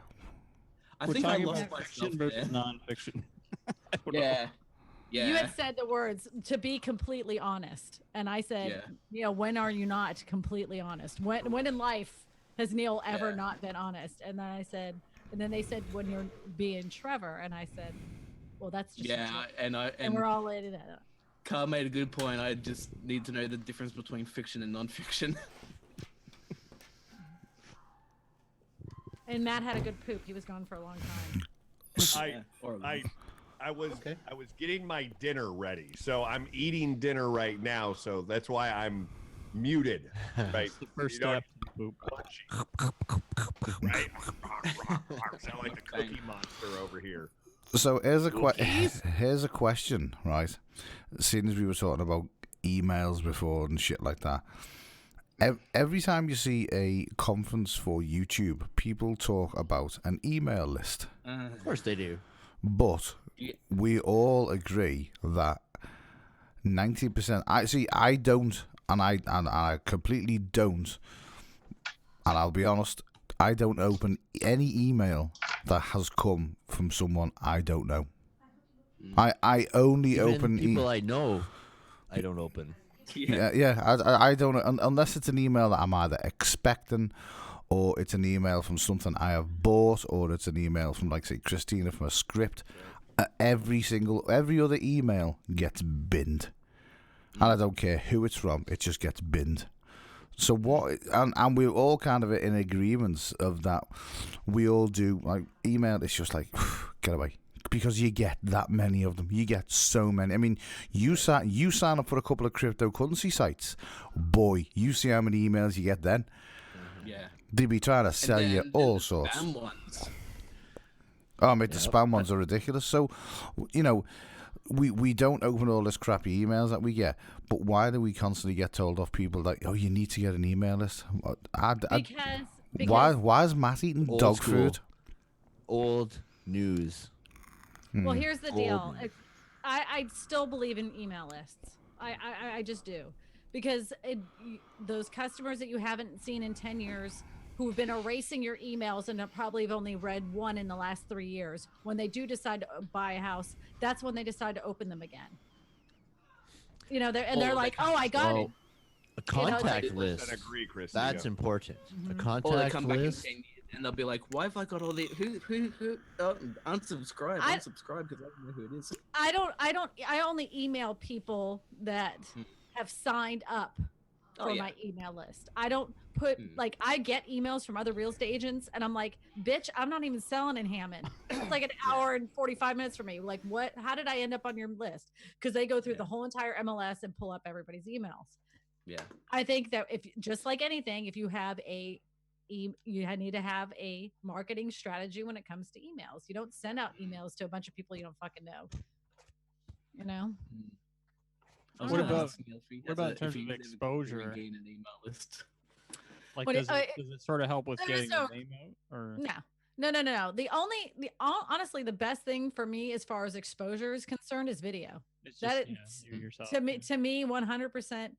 To get notoriety, get people talking about me, people in my community laugh, you know, like, oh, you're that video girl.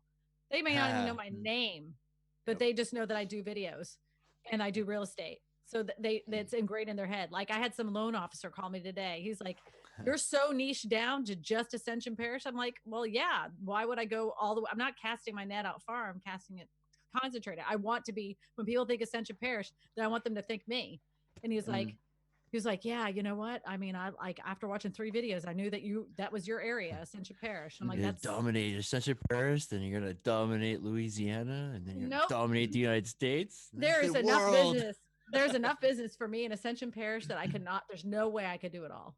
And like, I don't need to throw my net up. Aside from selling things, though, I will say one of the good things about email lists, if people use them in that way, which I don't really see anyone do it, is when you've got like real big issues with the sub boxes, like, you know, you'll push out a video and some people just won't get the notification. That's, I think Tim Schmoyer mentioned that to me once, that's a good way of using a email list. Is here's a video. If it hasn't gone into your sub feed, here's a video just in case you didn't get it. What flavor dog food is that, Matt?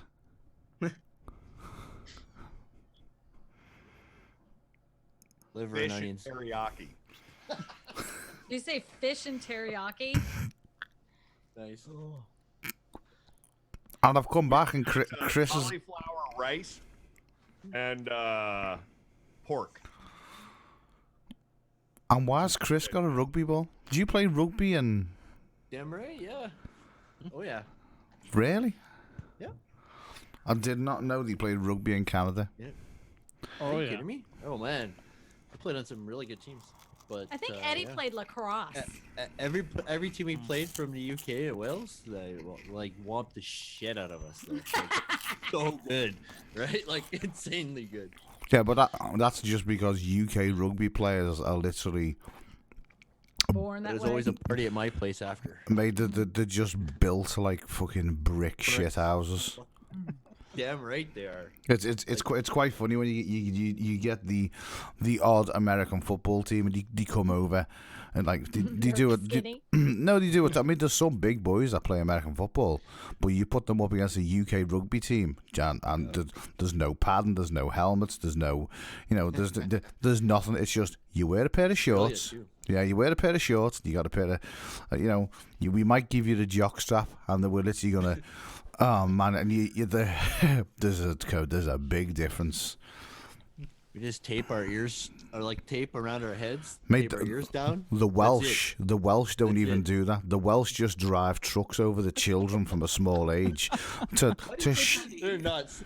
I gotta say, the best guys I've ever met in the world, though, like best guys. Rugby, yeah. And it was a really always really good games, really good guys, always fun. Did you say why did you take the ears, Beanie? Yeah. If you look at professional rugby players' ears, they'll look like professional wrestlers. Yeah, oh mate, worse. It's like there's no. Wait! Stop! Look at Patty rubbing her spikes. She's really caressing her spikes. She's like doing this with all of her spikes. She's like really like massaging. Oh, Christian is in the chat, I think. Yeah. Launchpad astronomy. Look at her. See, look at her. She's stroking that. I know. Good. No audio. Christina, Anything with stroke or shaft, Christina loves that. Yeah. What was that about? I wanted Stroking to a talk shaft. to you about. Maybe we can talk about this offline at some point. It's actually something I'm going to start pursuing personally and also professionally. But you would do a really good podcast, like a short form podcast. And I think because of your industry knowledge, your experience in marketing, branding, like even listening to you talk about the way you've razor focused down into Ascension Parish, like this is something that a lot of people don't understand. They think you're cutting yourself short by doing this, not understanding that there is a very real reason behind why you've done this, right? So I think pulling together other industry professionals, something like that, and actually pursuing like a short form podcast or interview specifically for LinkedIn or your own website, what have you. This could actually be a really good source of additional leverage inside of your own brand. If I put one more thing on my plate right now, I'm gonna vomit. Seriously? Like I can't. I'm trying to create a course. I started another business where I actually film houses for other real estate agents and do that. I write the scripts and everything for that. My dad, I have to drive my dad and back and forth with Infoma. I have listings, and I actually am a real estate agent, and I do work for that too. Right. Shocking. Yeah. I make videos. I show up to this every week. I mean, like this right here, like at night on this Tuesday night and Thursday nights are mine. Like this is my hangout time with friends. You seem to have forgot the fact that you got a family as well. Oh, I don't really. A serious question though, everybody. How are these podcasts like relevant still? How long do you think? Are they growing in relevancy, or do you think they're gonna peak? I think it's just like YouTube. You're gonna have a lot of fucking shit out there, and then you're gonna have a lot of good stuff. There is thousands of real estate podcasts, and there's a lot of shit real estate podcasts. Yep. But and then there's some good ones. Now there's the ones that want to be seen, so they decide they're going to do a podcast on Facebook because they feel like they're so entertaining to look at, and they have some kind of like shtick, like the long-haired women in real estate. Like who gives a shit? And they they want to see themselves on screen and talk about themselves. Is that a thing? The long-haired women in real estate, is that a thing? I made that up, but I mean rooster cut. but there's always some shtick. You know, the three blondes of real estate. There's always some shtick that they're like, oh, you know, I don't know. There's so much bullshit, and then. But YouTube and real estate for people for some reason are full of crap. You know, like Dude, when real you estate channels yeah. are terrible. I think podcasts When you introduced me to that, I was shocked at how I love it. bad people were doing. Yeah, because you were ready to throw me under the bus. Nick Nimmin did the same thing. He was like, "Oh, okay, we're gonna test your theory. Let's see how bad other thumbnails are to your thumbnail, Christina." Yeah. He pulls it up and he was like, "Oh yeah, these are pretty bad." Yeah, I mean, I was like, someone I'd be, see, Christina, they're doing, and then I'm like, oh shit, no, that's. He's a con artist. No, fuck him. I think podcasts have become more popular. They've always been popular, but this year so far, I think coming out at the end of 2019, I think there'll probably be more podcasts made in 2019 than there has been over the last couple of years. But as cars get more autonomous and as self-driving vehicles get more autonomous, podcasts will kind of move in the next couple of years over to visual, like to YouTube videos. So you'll get visual podcasts because 90% of podcasts are listened to in the car while you're driving. Yeah. Great point. Yeah, Neil, that's great. Yeah. So, Yeah. I think, and I would 100% agree with you, Neil. Right now, there is podcasts are definitely on the rise, especially what would be considered short form podcasts. What's short form? What is basically 30 minutes, 30 to 45 minutes, hour at the tops, hour at the way outside tops, right? So a 30-minute conversation, a 30-minute podcast, those are definitely on the rise right now, as is podcasting in general. Right now, everybody is starting a podcast. If you're anybody who has something to talk about, start a podcast, right? Because people are consuming that content. Okay, you've got, I mean, people who are commuting in the morning, who have hour-plus commutes. They're listening to podcasts. Lunchtime, when it's just you're listening to a podcast. Drive home. Podcast. It's Podcast. all right? Just putting it out there. Drinking your coffee with a podcast play. With passion. Podcasting. Exactly. So the benefit of them right now is, in fact, that they don't have to be visual. So there's like a very low barrier for entry in here, man. Like you just. So are you saying I have a face for podcasting? Is that what you're trying to get at? I have a face for radio. I'm just saying. You suggested a podcast. Are you like saying because I'm fugly? Thanks. No, exactly. Yes, totally, completely. It's the headphones. I didn't know any other way to tell you this. I'm so sorry, Christina. I'm so sorry. Well, no, I think I'm hot, and I tell myself every day. You don't have to think you're hot. You are. Well, thank you. Thank you. Yeah. I look in the mirror and I'm like, shit, this still looks good for 45. I'm Believe me, I'm like knocking on 40, and I'm like, I'm not horrible just yet. I've seen some horrible 30-year-olds. Did you say you were knocking on 40? Oh yeah, knocking on it. Oh, yeah. How many fucking years ago was that? 40. What's that? How many years ago were you knocking on 40? I don't look that bad. Come on, man. Dude, that's funny, man. I'm 40. It's a hat, Matt. You gotta get one of our Creator Chaos hats. Is that what it is? Yeah, that's what it is. Yeah.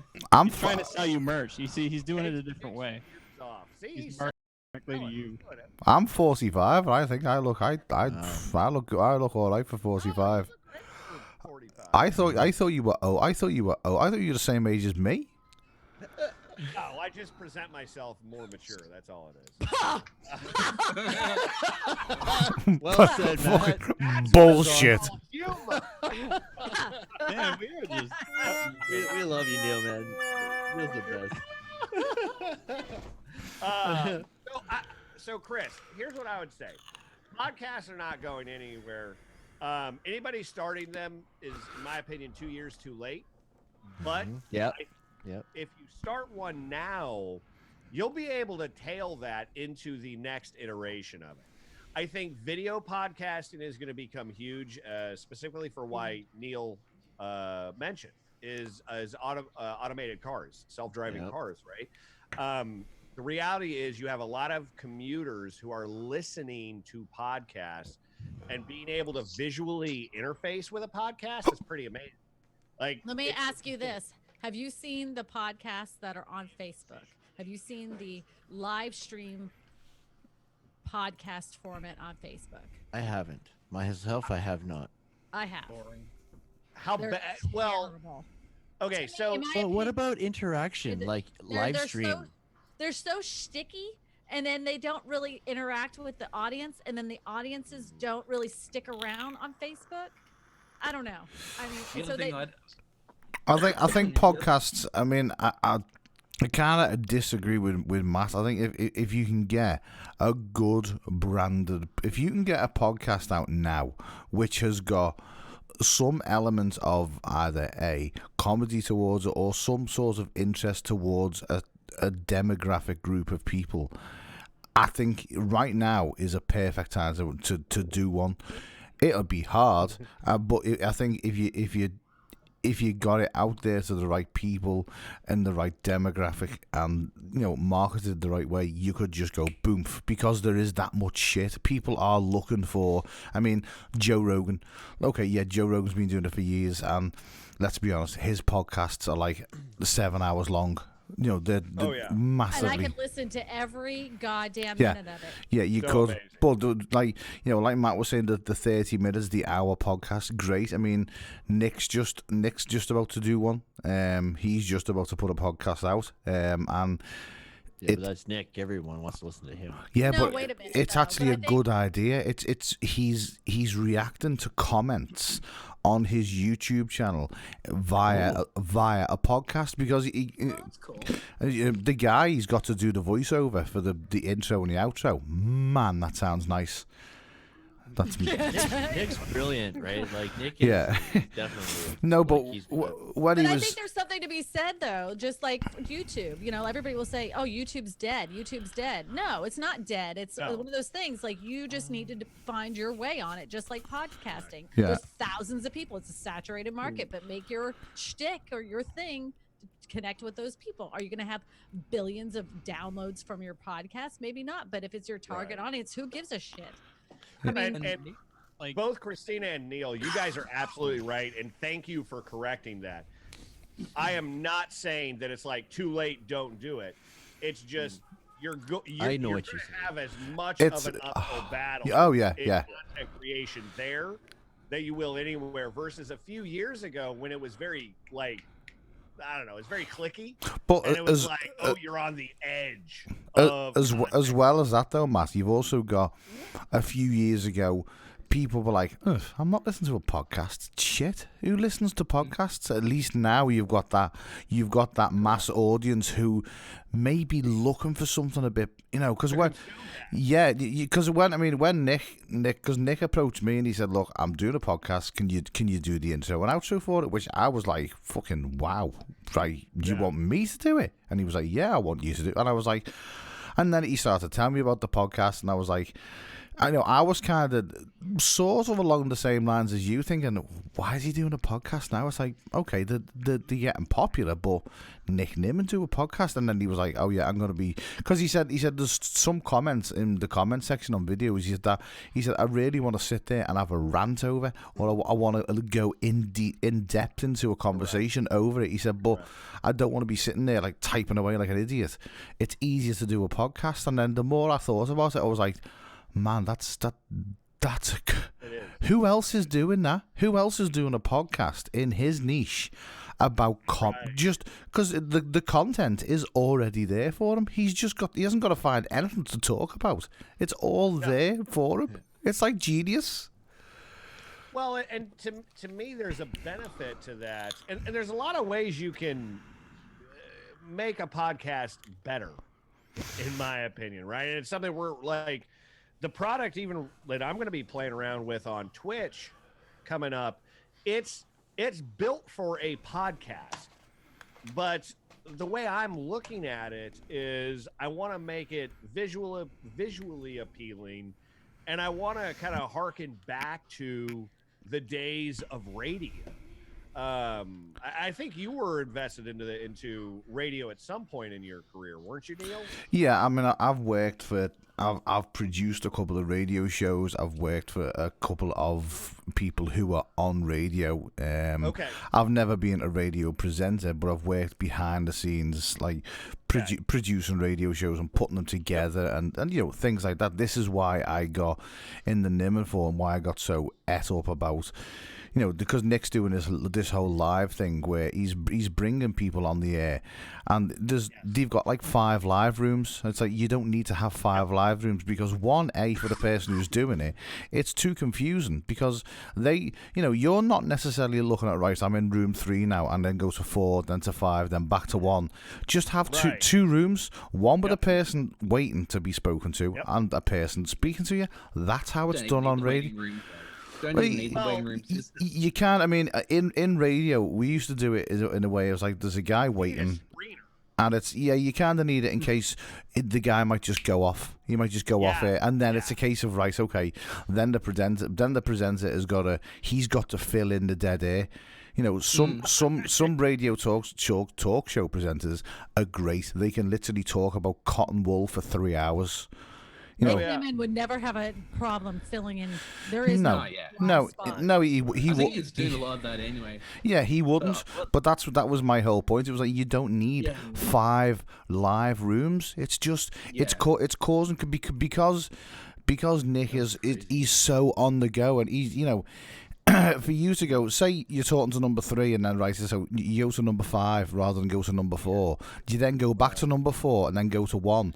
Your brain when you're doing it live is just it's in order. So if you're just going 1 2 1 2, dead simple. It's just it's break it down to the easiest form and do it that way. Yeah, and again to that, I was actually watching. I was watching Nick go into like room 1, room 2, room 1, room 2, and then people in 3 and 4, they were sitting there for like half an hour. Exactly, and that was my whole point. But no one, I mean, there was a couple of people that were arguing against the fact. I was like, you don't need holding rooms, you don't need waiting rooms. You have one room with a load of people in, right? Okay, if you can filter that down to another room with 4 or 5 people in, right? You guys are going to be on within the next hour. Okay, we don't know. It depends on how long. Did you set that up? We wish. You were just managing it, eh? No, it wasn't me. Yeah. Because people were saying, I was with just, the green rooms. making it happen. Yeah, that was crazy. We That was were trying insane. to understand it. But less rooms gives you less confusion, and it's like I said, and I said to Nick on the Saturday after the stream, I said, one thing that you've got to do is, I said, whether it be, me, Doug, Beanie, whether it be one of the other moderators, I said, you really only need 2 moderators who have got access to this ability on the forum, on the Discord, to say, right, okay, because you can't, Doug and Beanie might disagree with me, but you can't take control of the Discord chat room and watch the actual live show. You can't do it. No, I wasn't watching the live show. You can't. So it's got to be a case. I was watching the live, but not the Discord. Yeah. Right. Here's the thing with Matt has somebody that handles anybody that's going on live. So he has somebody in that main room, and then when it's their turn, they put them in that live room, and there is one person that handles that, and they have control over that one room. They got the holding tank and the live room. Period. Yeah. Yep. And we keep it super simple. We have one person who, like, if you're new, you get screened by that mod to make sure you're not just a dickhead. Dropping N-bombs At least and you're shit. telling us you want to talk about something valid. Once they get on air, I mean, I've kicked people off air fucking multiple times. I don't give a shit, right? But like, I never got screened. No. Well, we knew you. We knew like you were gonna come in there and be like, "Hey, I'm Christina Smallhorn. You're real estate was right." Right? No, we didn't even need. Do you have a weekly? Sorry, do you have a weekly, a day every week you go live, Matt? No. He quit. He quits. He starts YouTube for about 5 minutes and then he quits. Yeah, he starts YouTube for 5 minutes and he quits. That's because he's marking it the wrong way. Marketing it. You're emailing everybody. He's not putting them flyers through the front doors. But as you know, it's Hey, Flyers still work. I was gonna say, don't fault the mailer. Don't fault I kind of like flyers now. It's kind of special. It's like, ooh, got a Carrier pigeons. yeah, flyers still work.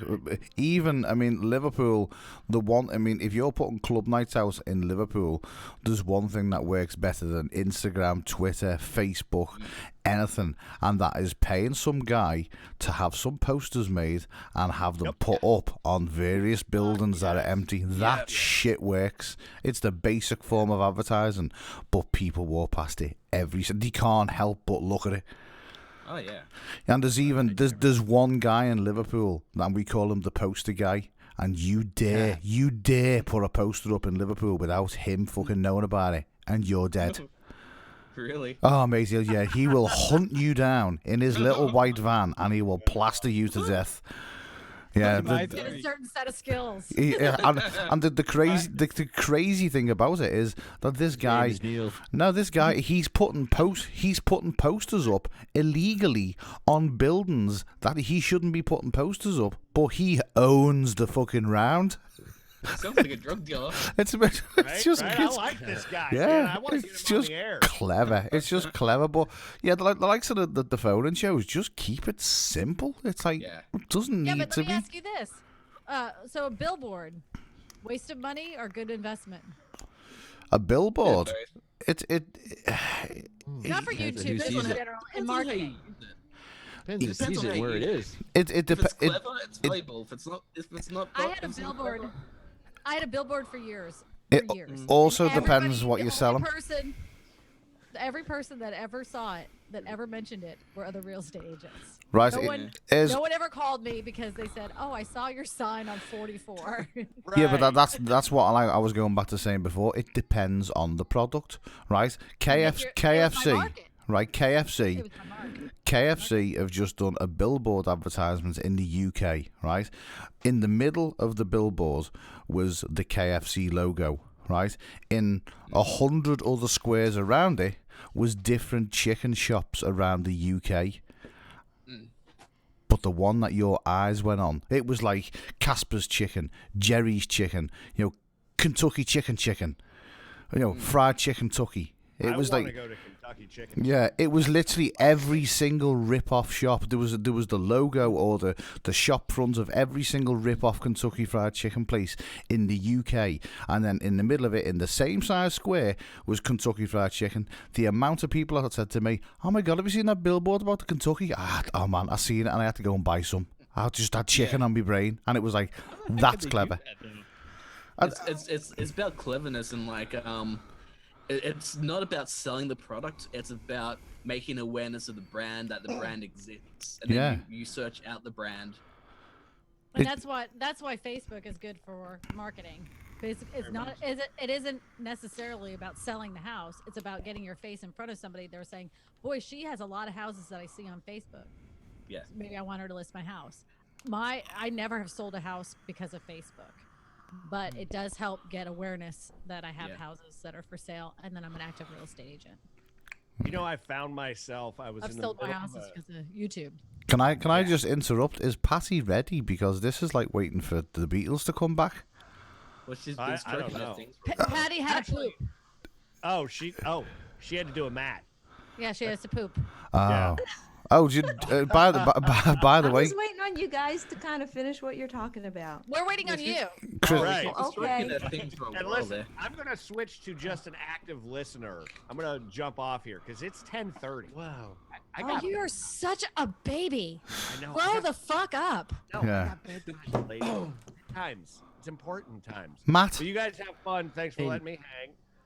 Yeah, it's Oh, been 12. Jesus Christ, no, dude. I couldn't do it.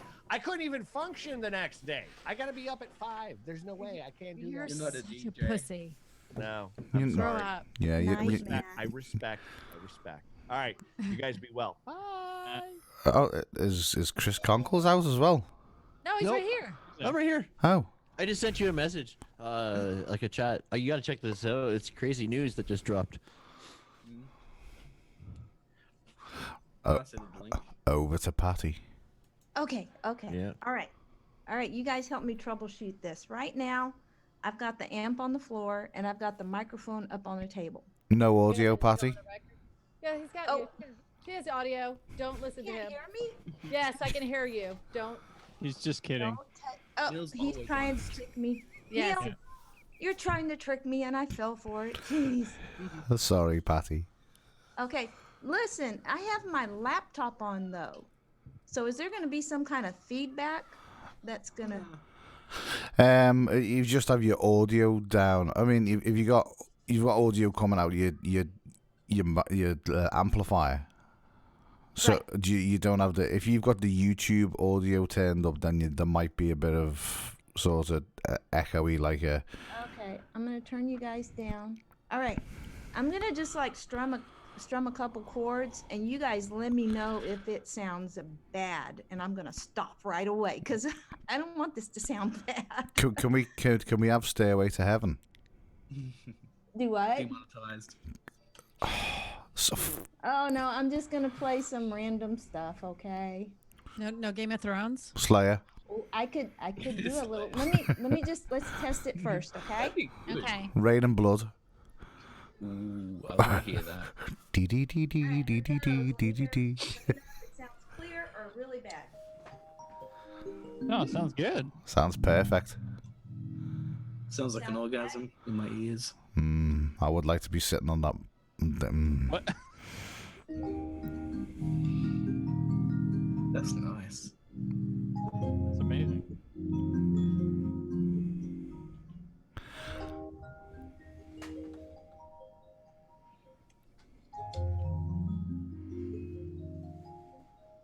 I think I'm gonna go fall asleep. Very clear. I'd say Very clear.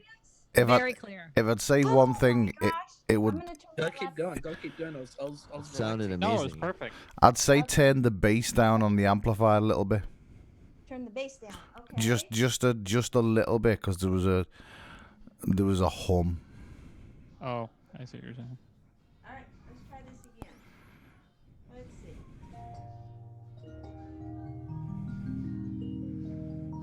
I think you're gonna get it no matter what, though.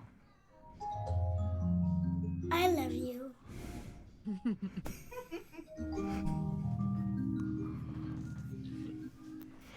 gonna tell my wife to listen to this when she's going to bed. You won't get sex. Guaranteed. She'd be like that. Am I- No, she has problems falling asleep. So I had problems falling asleep. I was sitting next to you, mate. you're being nasty now. Sorry. He's mean sometimes.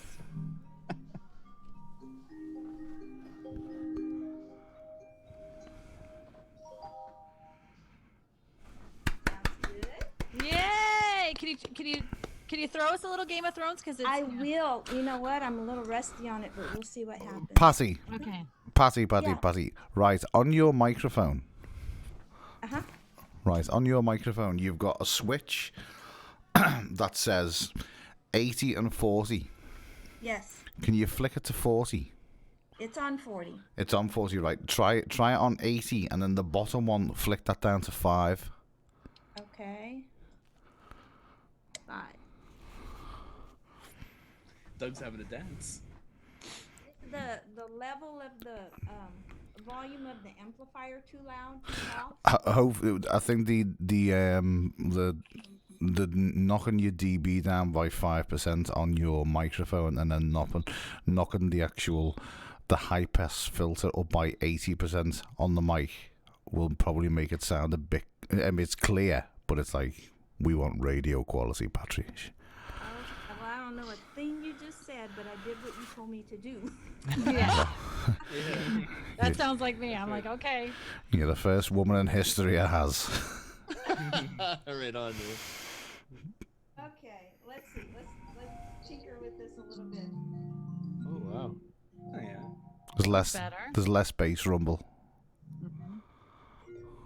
All right, let me hit some high notes. Let me know what it sounds like. The death of Ned Stark. What? The death of Ned Stark. me know. Nice. Big notes.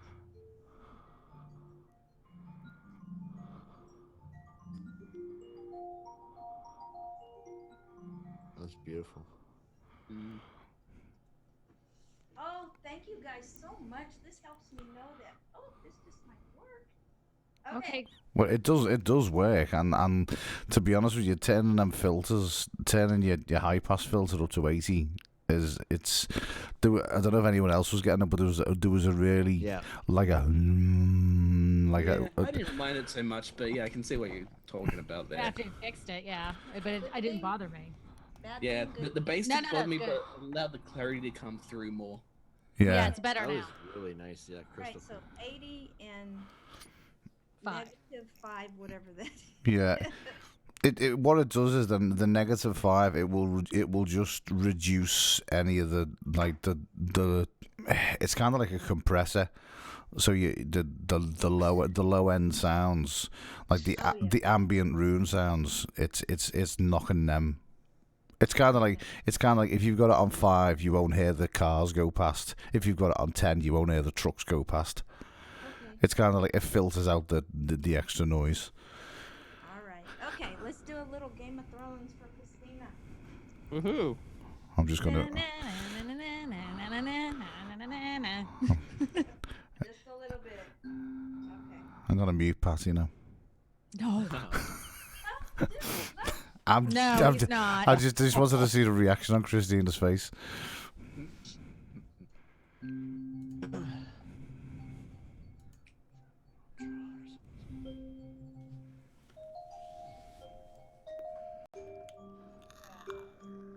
Told you, I was working with it.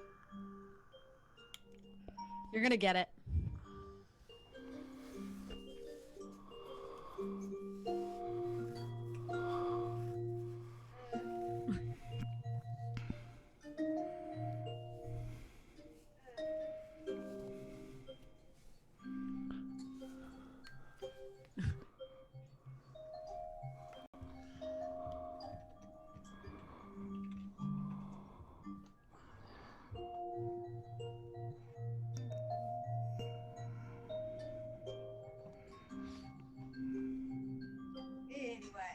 I loved it. That's awesome.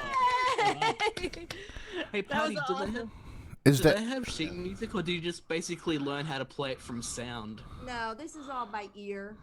There's no way Nice. to write. All this Yeah. stuff has to stay in my memory. If I don't Right. write, like all my music occasionally, who knows? That's impressive. Can you? Is there any chance that you could play the theme from when Arya Stark killed the White Walker on the last episode? I Oh, would have to sorry. pull it up. Launchpad's just put no spoilers. Sorry. I'll listen to it, Neil, and I can try to figure it out. Hey, Eric. Was Eric just had a suntan? Go. Eric's back. Eric looks Got like the he's hat and shirt. Eric looks like Oh, yeah. he's got a suntan since he come back. Dope. Yeah. Did you go to the beach, Eric? I don't think Can he's you hear got us? Can't hear us. Can you hear us? Oh, he can't hear us. We're sitting there talking about him. He can't hear us. He's got some weird dangly things coming out of his ear. He's got ear pods. Yeah. Earpods. What's up, guys? And Doug is flexing his cable. Are you at work at the minute, Doug? Old school. Yeah. I love them headphones. I genuinely love the actual Apple headphones, the original Apple headphones that come with the phone. They're good. I love them, but Have you guys seen What About Mary? yeah, that Never heard of it. I've heard of it. Yes, the scene right before what Neil was doing. That's what my wife calls this. oh, so it looks like cum in your ears. Ah, right. I must say though, Ben Stiller, man. It's these not what about Mary. There's something. something about me. Something about Mary. I must say these things are the best headphones I've ever had. These What are they? the Oh, I gotta get the these working. these are the Dre Beats, the X2.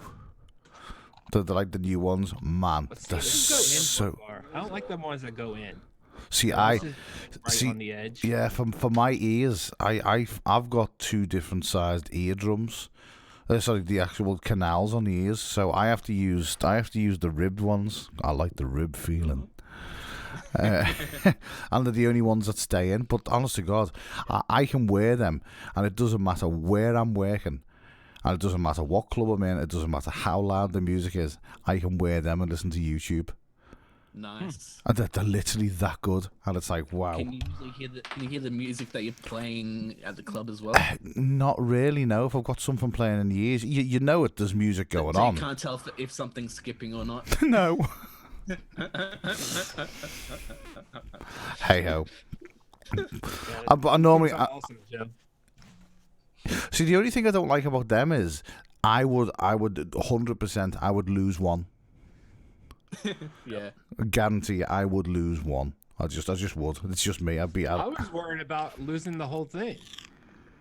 I'm shocked. My oldest daughter has one, and she got them at Christmas, and I'm so shocked she hasn't lost them yet. She wears them constantly. She loves them. If you lose one, and say you drop it and just can't find it, you can actually ring it from your phone. Right. But cool. if you lose the whole thing, there's no speaker in this, and it doesn't ring while it's in the case. So, Yeah, I did a whole video on this. I put a tracker on it. I guarantee it. I'd be out somewhere, and the one would fall out my ear, and it would go down a drain. You wouldn't even notice until like an hour later. Yeah, I like the way they say these things. They're just on its cable. I like cables. Get the little wire that goes around your head if you wanted to. I have like the hardest time because I have the littlest, like I have little holes, and so I can't get earphones that fit inside my ears because my ear holes are too small. So I have to get the ones that go over my ears because I have like ear holes like a baby. Just need to stretch them out. Tape it on. Huh? Does anyone watch ear wax extraction videos? I have, yeah. There was one. Oh man, I am addicted. There's a guy in South Wales, and I just can't. He puts a video out every week, and I'd probably say it's my first go-to. You know when a video comes out, it's right. It's the one that I always watch as soon as I get the notification. Bang, I watch it. Is that the one you need to finish off? It's the one I need, and I've got to get all the way to the end until they've extracted. My favorite go-to video. There's two things. One is tonsil stones, and if you don't know what those are, that's interesting distraction. And the other one is port winer blackheads. They're like blackheads this big and dig out holes out of the people's backs and stuff. I'm like, they're like, there's like 80-year-old man. He's like, I've never seen it back there, but it kind of itches. And sure enough, she's like, oh, hold on a minute. It looks kind of like a little bit like a mole. And then she takes this thing and starts digging out all this like dead skin and everything. And she gets done, and there's a cavern inside this man. Yeah. This big. I've got one on my chest here. It's a blackhead that if I get it and I can get it out, it literally leaves a hole in my chest. I feel like Iron Man, even though he died. You know that have you heard of that was it tryptophobia or something, where it's like the fear of holes? Yeah. Like I don't have the fear, but God, sometimes I'm like, especially like those things where you squish out and all these little pus things come out of like the hundreds of holes. I love it. Yeah, I do like. And then of course you've got those satisfying videos where they just slowly cut them all off, and then the next blood comes out and then they cut it all off. And another video. Like soap. Another video I can't stop watching as well is ingrown toenail extractions. Okay, well, it's not fun having one. Oh mate, I've got two. I've got two that I actually let grow out. Yeah, same. Yeah, it does. So it folds and goes through. Just because it's like, I've known a couple of people to have them taken off, and it's like literally within 2 years they've grown back. Yeah, I had an ingrown toenail for 10 years. Yeah. I've basically let my. This is a fun conversation, but I've let the toenail just like grow out as long as. Basically, it just rips holes in my socks because I'd rather rip holes in my socks than go through that kind of pain again. Oh, mate, the pain. They keep coming back. Why don't you get them cauterized? Or what is that called? Cauterized? Because you'd be surprised how difficult it is to convince a doctor to do it. Yeah, they just don't. I mean, I know in the UK they won't do it. I mean, a friend of mine, she had her toes done twice over the span of about 2 or 3 years because hairs kept growing in. And every time they grew back, it grew the same. And she was like, well, can't you just take them off? Could I just take them off completely? And you were like, oh, no, we don't like doing that. And it was like, why? My sister had hers done, and now When they you go get back. when you get the anesthetic on your big toe, you can't actually walk on it. It like throws off your balance, not being able to feel your big toe. Huh. Yeah, so yeah. Do yours, if you look at your toe from the end, does your toenail sort of curl round and come up? Because Nah. I let mine grow through into the skin and come out. That's what used to happen.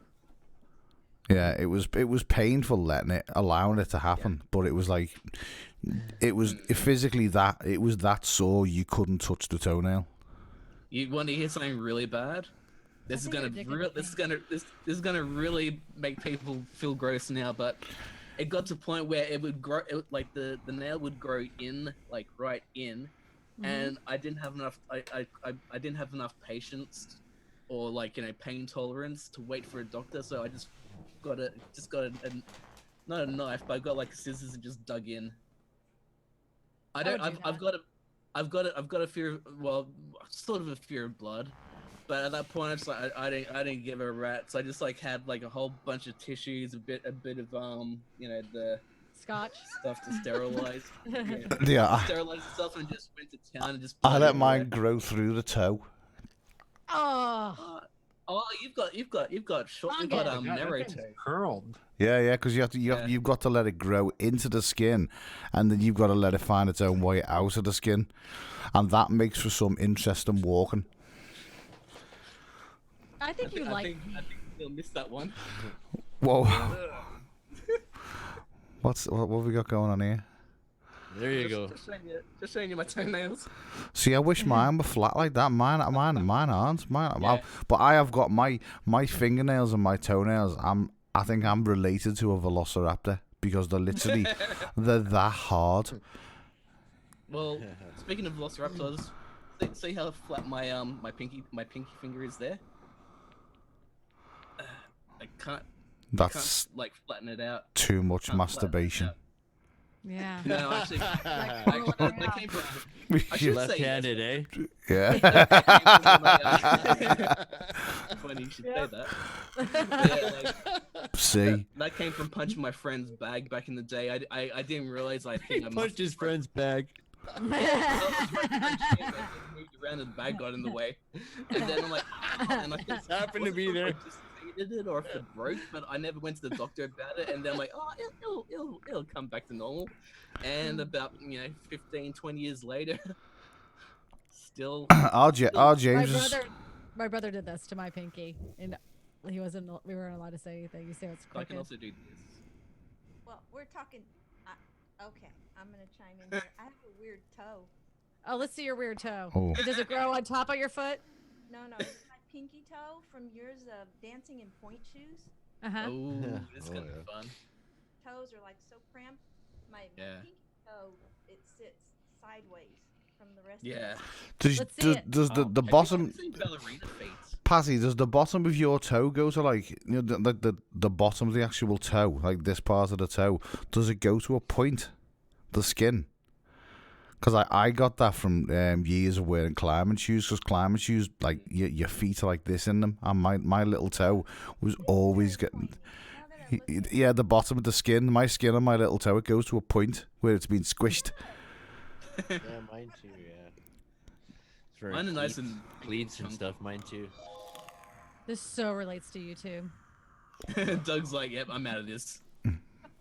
Matt B's probably sitting around thinking, what happened since I left? It was all we're on. We're talking about podcasts and now we're talking about. Yeah, it was all on. We're talking about videos that we like to watch on YouTube, which were ended up being about. See, these are the kind of videos you need if you want to get views. Just show your funky foot and get millions of views. There's seriously a ridiculous amount of people who are into feet. Well, goats too. Goats apparently are the trending. Really? Goats? Yeah. Well, goats. As in goats. I hate goats. Film them trying to hump each other. You're gonna go viral. The thing about goats is like I don't like every time I see goats, their eyes freak me out. Have you ever seen a goat's eyes? They're so freaky looking. The I'm devil. always like, Well, you're not meant to see the eyes from behind. That was a bad ew. Speaking of goats, yeah, that was kind of an inside joke from the Discord. Yeah. Always try and get a mature one as well because you've got bigger horns. oh man. Yeah. Them baby goats, no good. Baby goat. We get a lot. I've come across some real angry goats when we've been going up like some of the mountains in the UK. Sheep are not so bad, but goats. Goats have literally just got a ghost can turn on you within they can look at you 1 minute and just be like, bleh, and then next minute they're running after you. I gotta run, everybody. Fall down. I got yelled at. I gotta go. I got the hairy eyeball. Bye, Christina. Yeah, I got the hairy eyeball. You're too loud. The hairy eyeball. Shut the door. Yeah. The hairy eyeball. It's like a sweat box in here. If I shut that door, it's like so hot that I can't handle it. Just do some ASMR then. I'm just gonna like. Should I talk like this? Hey, Beanie, I want to say this before I go. I like your shirt. It's camouflage. Yeah. Oh, camo. Bye, everybody. Goodbye. Nice Adios. Bye, Christina. Bye. Bye. Bye. You're so hot. Bye. Oh dear. So, what are you going back to your the amplifier party? Are you gonna be doing live streams with the? I'm working on it. I want to make sure I have everything just right. See, and that's going back to what I was saying about perfectionism. It's not about not being just perfect. right, but Yeah, it's not about being perfect. It's about like you want to present yourself in how you want to be presented. It's not about like someone would say, "Oh, you just do it." No, you want to sound the way you want to sound. I do want to You make gotta sure do it to everything get good. sounds right. I don't want to get on here and it's like, ugh. Yeah, exactly. It did. But It sounded nice. There's nothing wrong with that either, Patty. I think that's great because you're. What I've got a backdrop that I want to use. I've got I don't know. I just have all this stuff in my head. That's cool. How did you come across the array? Where was the first time where did you actually? Because I've never seen one. I mean, I've been to a lot of festivals, and yes, you do see a lot of strange instruments, but I've never seen anything like that. Where did you first see that and think, I need to go have a go? Have you ever seen the smaller ones? The little bitty thumb pianos? Yeah. The little, like handheld, and you just use your thumb. Ah, yeah. Here, hang on. I'll be right back. Like I've seen ones where they're like a little spirit spirally thing, and they got those little dangly and they got like little on the roll. They got like little nubs. That's a music and those box. Little nubs come roll around, and that's what makes the little dingly sound, which is like the really. It's like a keychain version of what she's got. Yeah, that's a music box. I think what Patty's talking about is she's got a smaller one, which is literally probably about this wide, and I think, as far as I know, it's only in one key. Oh, okay. Yeah. Oh, okay. See, this part's so cool. See, I've never seen one of them before. Oh, nice. Yeah, and I haven't played this in so many years. Let's see That's what so it sounds cool. Oh, that's awesome. I think they are they designed on that, like the thing Beanie was talking about, then like the wheel. That's kind of the same design, isn't it? It's because it's a row of pins that are literally twanging off each nail in the. Except you're using your finger to twang it. Yeah.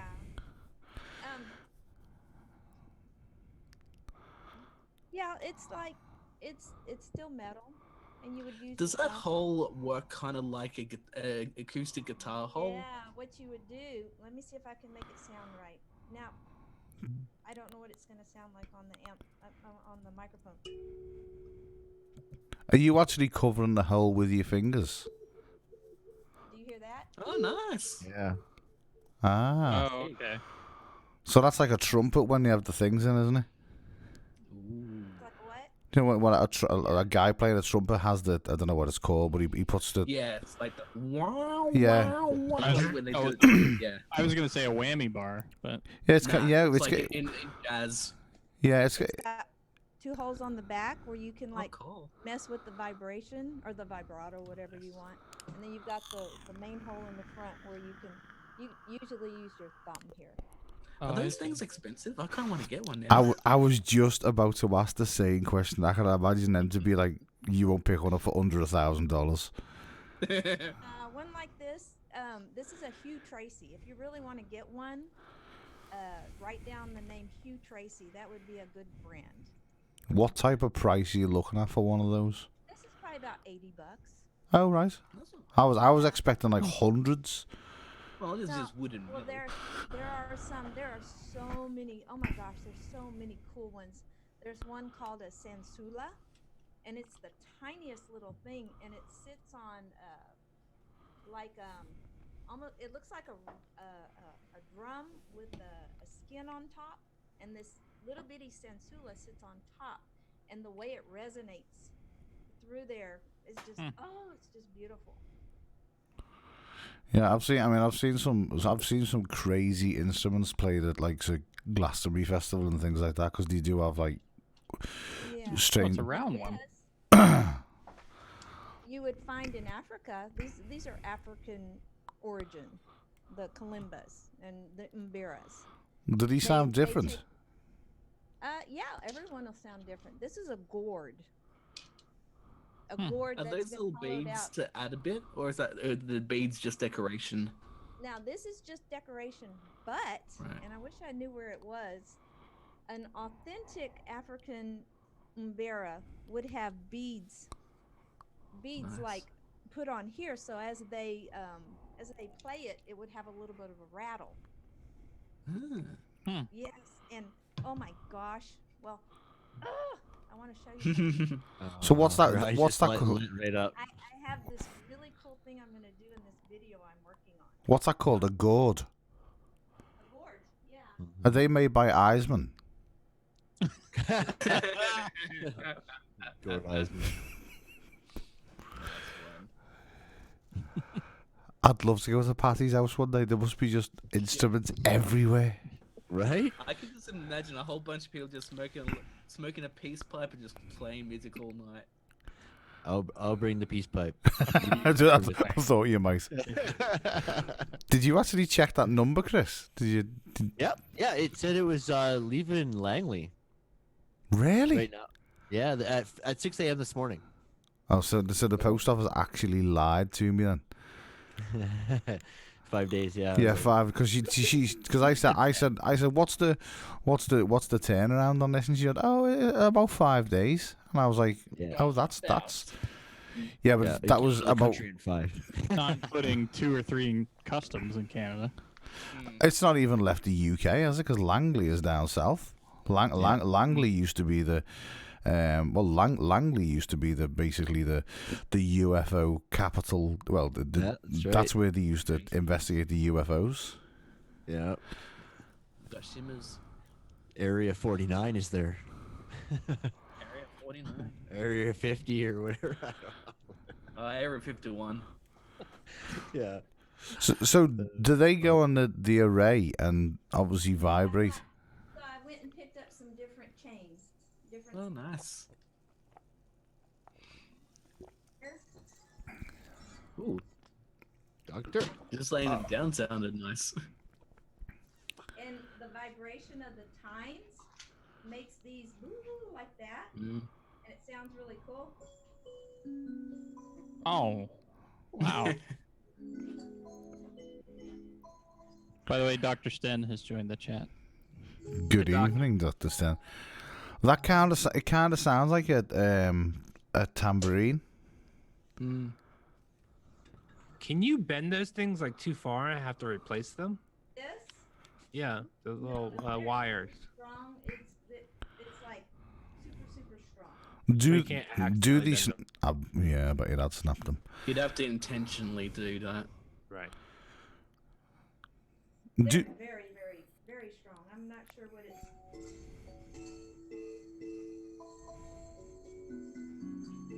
I can only imagine. Oops, sorry. It is like a tambourine when she's playing, isn't it? With them on. I could actually, because I've heard some like for meditation music, and sometimes you'll hear that's the instrument you hear in those meditation songs, and then sometimes you hear a little shimmer. That must be what they're doing.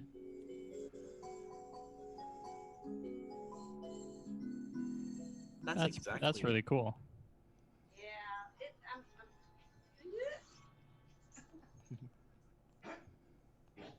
My dog, he's hacking right now. Oh, I've had nothing but one of our cats hooting all day. Because he's in season at the moment, and literally all you've had at him all day is. Has this trachea. His trachea is like collapsing. You ever heard of that? Yeah, it's like really. It's like he's kind of like a time bomb right now. We don't know. He'll just like anytime just close up and. Yeah. That's not good. He's almost 14. No, he's had yeah.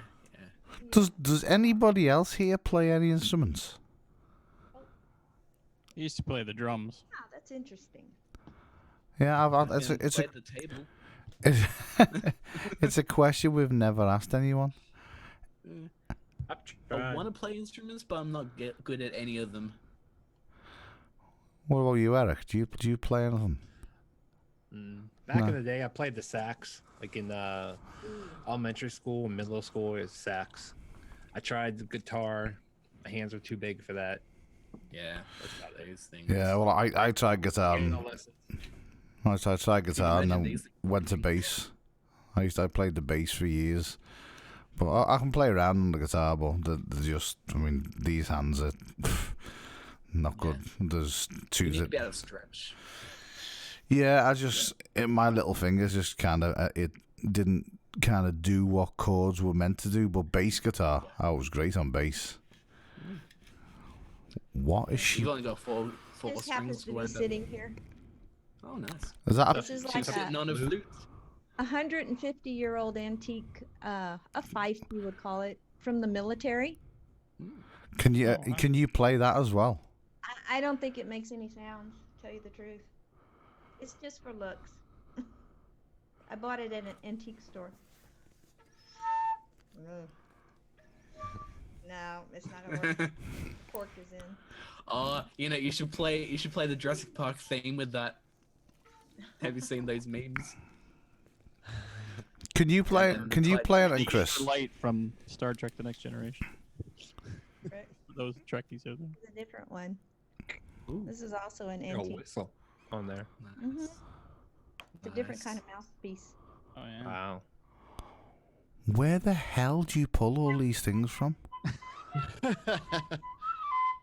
Where do what? Where? Antique storage are you going to? That's what I want to know. I want to know how often she's going to the antique store. No, not how many. Look at that, she's got. Yes. What is that? This is That's a a hand car. that's a joystick holder, isn't it? A what? It looks like a joystick holder. Who do you get joysticks with? That's some type of whistle, isn't it? Yeah, it's like a, Awesome pipe.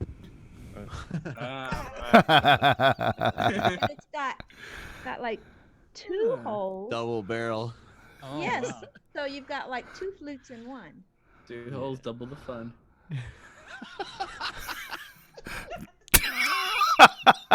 There you go. Neil got there in the end. Here's another one. It's got more than 2, buddy. You need to play one of them, Patty. So is that also from Oh Africa? my God, what's this she's pulling out now? They're just getting bigger. This is beautiful. Here, look. This is a ceramic flute. Look how gorgeous. Oh wow. What? It's just okay. I'm gonna hang up. Awesome. So I want That's the beautiful. one with the Like the one blown with glass. the one with the 2 holes. What does that sound like? The one with the 2 holes. Yeah, because obviously you can get two different sounds. You can get technically you could get two different sounds, though, couldn't you? Play really well. It's kind Can of you control it where you can go between blowing through both holes and then just one hole at a time? Go on YouTube. I bet you can find someone that can play this really well. I'm not What's one. it called? A double barrel flute. Oh, It okay. would be double barrel. Yeah.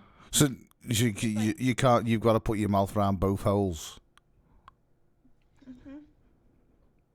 Is one like higher pitched or something? Or They're quite wide. You got to have quite a big mouth to get you.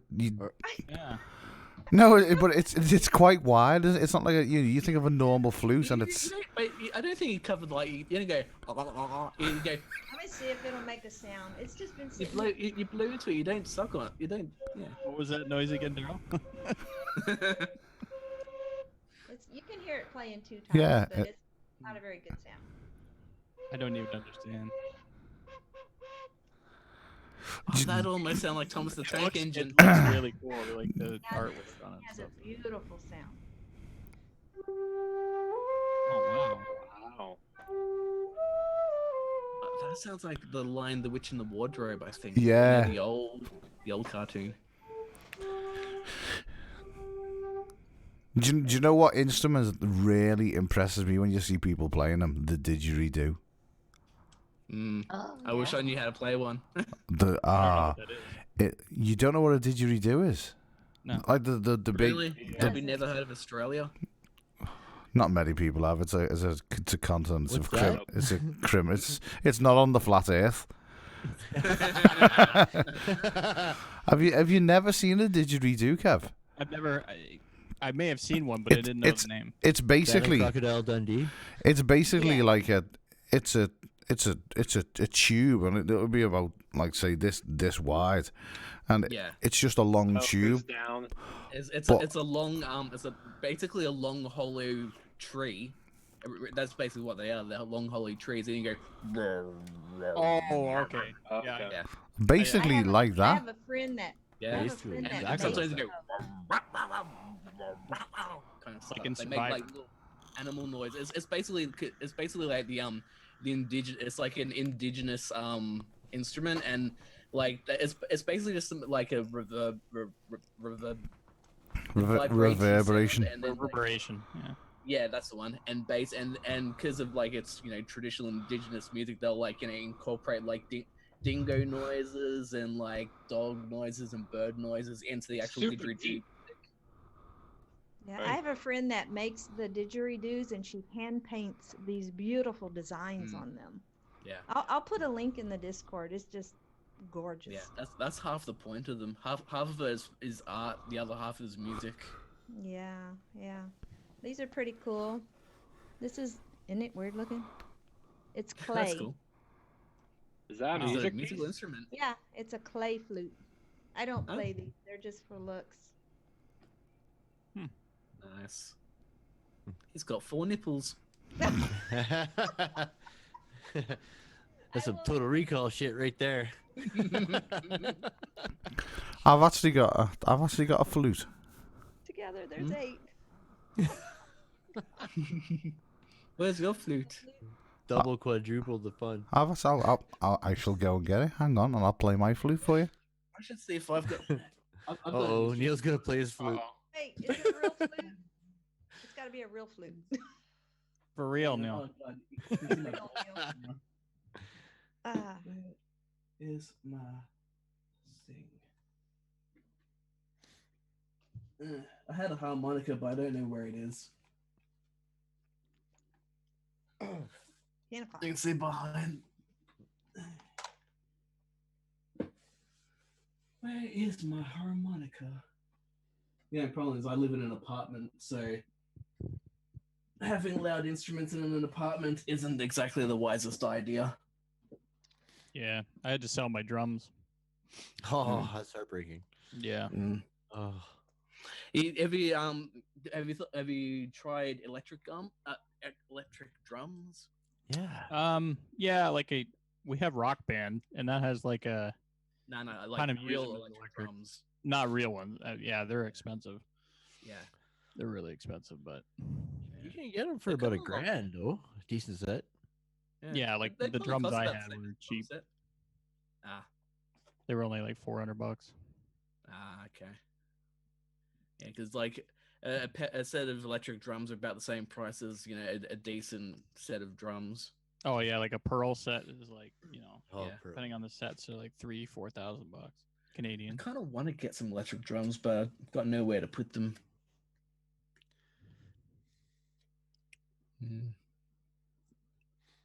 Yeah, they're We need really Neil good. back. I'm not very good at the whole hosting thing. Yeah, all you gotta Yeah, do I is should put do- your I should- headphones on. I should try and do the Kevin, what are you doing? What are you working on? I can't do the Neil voice. What have I Gotta been get your working mic on? up right here. Challenging tech issues is what I've been working on. Right now, I'm trying to. I finally got my storage array working again. Oh, your mic on? Oh, cool. You guys hear me? Yeah, I can hear you. I can hear you. Is it low? A Sort of. little. It's not like we don't have to ask you to put. We're not like, hey, what did you say? Can you put your mic up? Oh, okay. I wasn't sure. No. I switched to the mic in my headphones. Right. Oh, they're not horrible.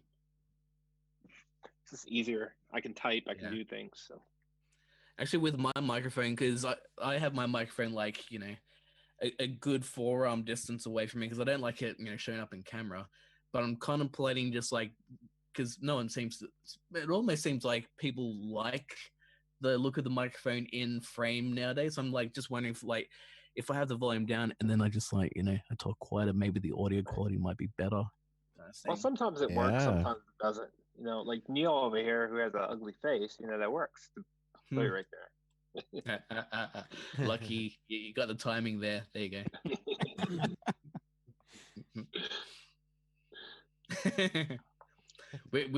we just come to the conclusion that I'm awful at hosting and we need Neil to host.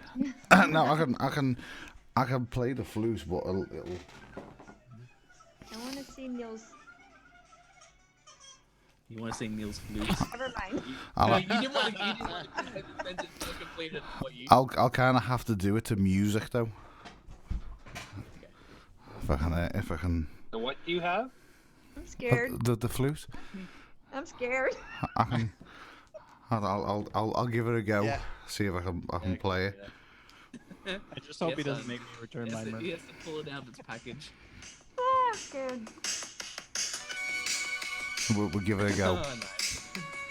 I love it. Here we go. Copyright strike. Bear with me here because it might be a bit rough.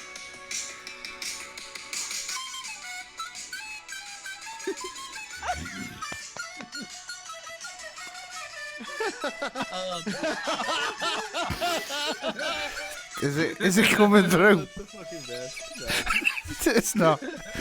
It's Africa. That's It's.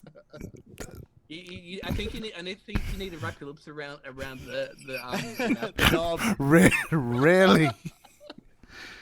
Do it again, Neil. I want to hear. You don't, Bassy. You do. Is it a flutophone? Sorry? Closer, Is it a little flutophone? The little It's- plastic. closer, Patty. Yeah. Hold it up again. Patty, do Rewind. another replay. Rewind. Oh, innocent Patty. The hole's only smaller. I don't know. I think she's finally caught on to what was going on. Where's the button for the pineapple? I can't. I've only ever had. There's only ever been one encounter with a flute in our house, and that was me daughter Natasha decided she was gonna. I think it was. I can't remember. It was flute. The flute. No, it wasn't the flute. It was the clarinet. No, it was the. What's the long one? Trombone. No, it was like a black. Yeah, I know what you mean. It's like Clarinet or the recorder? I wanted a fucking killer with it. Hello? The noises that were coming out of this thing were not designed for the human ear. and she Clarinet persisted. or an oboe? No, I think it was like it was about probably about this long, half a meter long, but it was I can't remember what it was called. But she did have a recorder, and the recorder was bad enough. Every what are songs? That's what that was I was playing then. They are some of the funniest things ever. And the Titanic theme. Oh, mate, the Titanic theme is, I think that's on Bad Recorder, isn't it? Yeah, and I still reckon Jurassic Park has one of the best ones. Have you guys ever seen the video of the guy in the convenience store? He's like really drunk. And the guy, But I think I might have.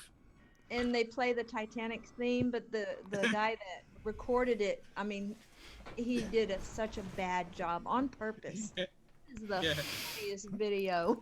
Yeah, I think I have seen that. The bad Titanic flute song has got That's probably it. 2.8 million views, Oh yeah. and it's terrible. That's it. That's it.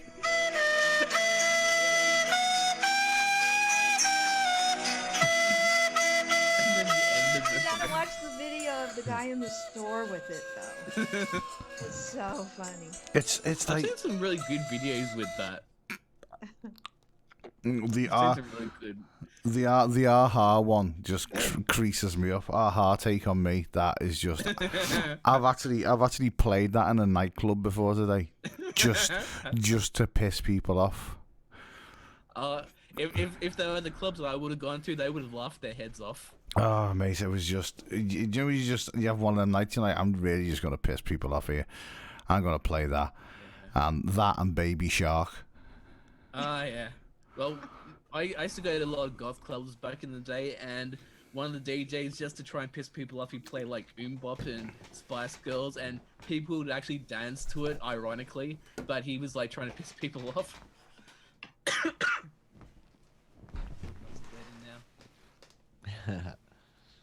That's no moon. I'm currently being attacked Okay. by this little fella. Oh. See, that's what you need to do. You need to start making crypto videos and just holding the cat. Yeah, this is. Oh, look at him. Oh. He's gone. His other four siblings got sold this week, and he's the last one left. Yeah. Because he's keeping him. No, I'm a shite. Disappeared. Yeah, we've got 3. We don't need another one. He's an absolute. This one, he's a nightmare. He is. Scared of cats. You scared of cats? Really? Scared of cats. Why? What part? They're just scary. They're unpredictable. That's why I like cats, because they kind of like they just do what they want. Yeah, like 1 minute you're cuddling him, next minute you're bleeding from the face. Yeah, we've got one. We've got one. We've got Trash, and he's literally called Trash because when he was a kitten, he was never out of the bin. He actually found us. He could get into the trash bin, and then he'd go in. You'd just hear this noise inside the bin, and you'd open the lid, and he'd be in there. So he got nicknamed Trash. And then there's Dave. I love Dave. Yeah, Dave's a girl. We thought she was a boy. We thought she was a boy until she had a first lot of kittens, and then there's Squidge. He's the long-haired one. He's the one that you can pick up and literally throw around into any position you want, and he just puts up with it. The other two, I mean, Trash. You try and pick Trash up, and you've got the devil's claws in your veins because he's a big old boy. He's moody. He's like a moody teenager. He's kind of at that age now where he's borderline adult cat, but he's still young enough, but he's just so grumpy. He's really grumpy, and this kitten is just it's a nightmare. It climbs up the booth. I was trying to record the other day, and I could just hear this on the booth, and I come out, and the kitten is literally on the side of the booth. I did. I stuck it. I had a video on Instagram. I think it was on. I think I put it on Instagram. But they were actually the pair of them. Did you see it? Yeah, they were literally. Yeah, they were literally climbing. Oh yeah, I remember that. Yeah, I remember that. That was cute. Wow. So I'm in there trying to record, and I've got these two literally climbing up the side of the booth, and it was like I am fighting a losing battle here, and I'm not going to be able to get anything done with these two kittens. But we've got one left because strangely enough, people in the UK buy kittens. Yeah. And Christina was telling me you couldn't sell a cat in Louisiana to save your life. People just don't want them. Yeah. Which is It's hard. Yeah, it's hard to sell them in Australia as well. Oh mate, we had 3, and I got we got £100 for each one of the. We had 4 for £100 each, and 3 of them have sold. We've only got 1 left. Oh. But in the States, you can't give them away. Christian just in the chat there. Kittens are like parasites. Nah. Kittens are like parasites. Yeah. Anyway, guys, I hate to do this, but I gotta run. Yeah. Well, I think we may as well all run because we've had a good run. Yeah. It's been That a was really a good one, yeah. Yeah, I was asleep for the first hour, but I managed to pop in. and Chris Conkles has actually stayed with us for a full stream. There you go. Nice to be here, guys. Yeah, it's nice. Nice to see everyone. Eric was talking the other day about getting some more people in here. We need to Yeah, we need some like special guests. Yeah, that would Like Nick someone Niven. Nick Heisman in here. We had him before. Really? Yeah. He's old news, you know. Yeah, we've had Nick. He's common now. No, I mean, I was saying you should get Gordo. Let's get Casey Neistat on here. We should work on that. We should just start a campaign. Yeah. To try and get it'd be nice. Well, spam him on Twitter. Yeah, what would we? How would we? I mean, not how would we get them in, but would it be a case of I'd like to pull different people in and just be like, right, tell us your story, tell us why you started YouTube, how you started YouTube, and what your experience. Because obviously no one started YouTube and become famous like instantly. There's and no one did. No one started YouTube on the Monday and then 3 weeks later they're a household name. Everyone's gone through the same process as everybody else has gone through. So it would be nice to it'd be nice to pull some people in and just be like, when did the moment arrive in your life that you decided I want to do YouTube? Yeah, I can think of one person that's happened to. That little yodeling boy in Walmart. Ah, Yeah, he became an overnight. Yeah, but he didn't decide to do YouTube though, did he? He just got put. He just got put on YouTube. You know what I mean? It's like he was made a meme and then he ran with it. Yeah. Good on him for running with it. Yeah. Yeah, good on him for running with it. But now it'd be nice to we do need to try and source some different. Because it's not as stupid as it used to be. We're not as. What about Marina Joyce? She's in the UK, isn't she? Marina Joyce. Don't even know who she is. That'd be great. The problem with the UK, mate, is that it's now 4:30 in the morning. So you wouldn't technically get. I mean, Australia, it's only what was it 2 in the afternoon. 1:30 in the afternoon. It's perfect time for me. Yeah, for I mean America now it's like 10:30 at night, isn't it? So it's probably get Roberto on. Hey, you know what? That would be fun. If you the greatest channel. That would be Off fun. and go do some belly dancing, guys. Anyway, guys, I gotta go. See you later again. I'd actually, I would invite Roberto on, but it would be literally, I would say to him, I would say, right, I want you to come on and tell us how you don't sell yourself to people. Just tell us why you started YouTube. What was the purpose? What were your first? What were your first impressions? If you don't come on and sell yourself, we don't care. But we want to know your story. We want to know what made you do YouTube. I'd be like, I don't care about like the six figures and the you know the hundreds of thousands of subscribers. Patty. Right.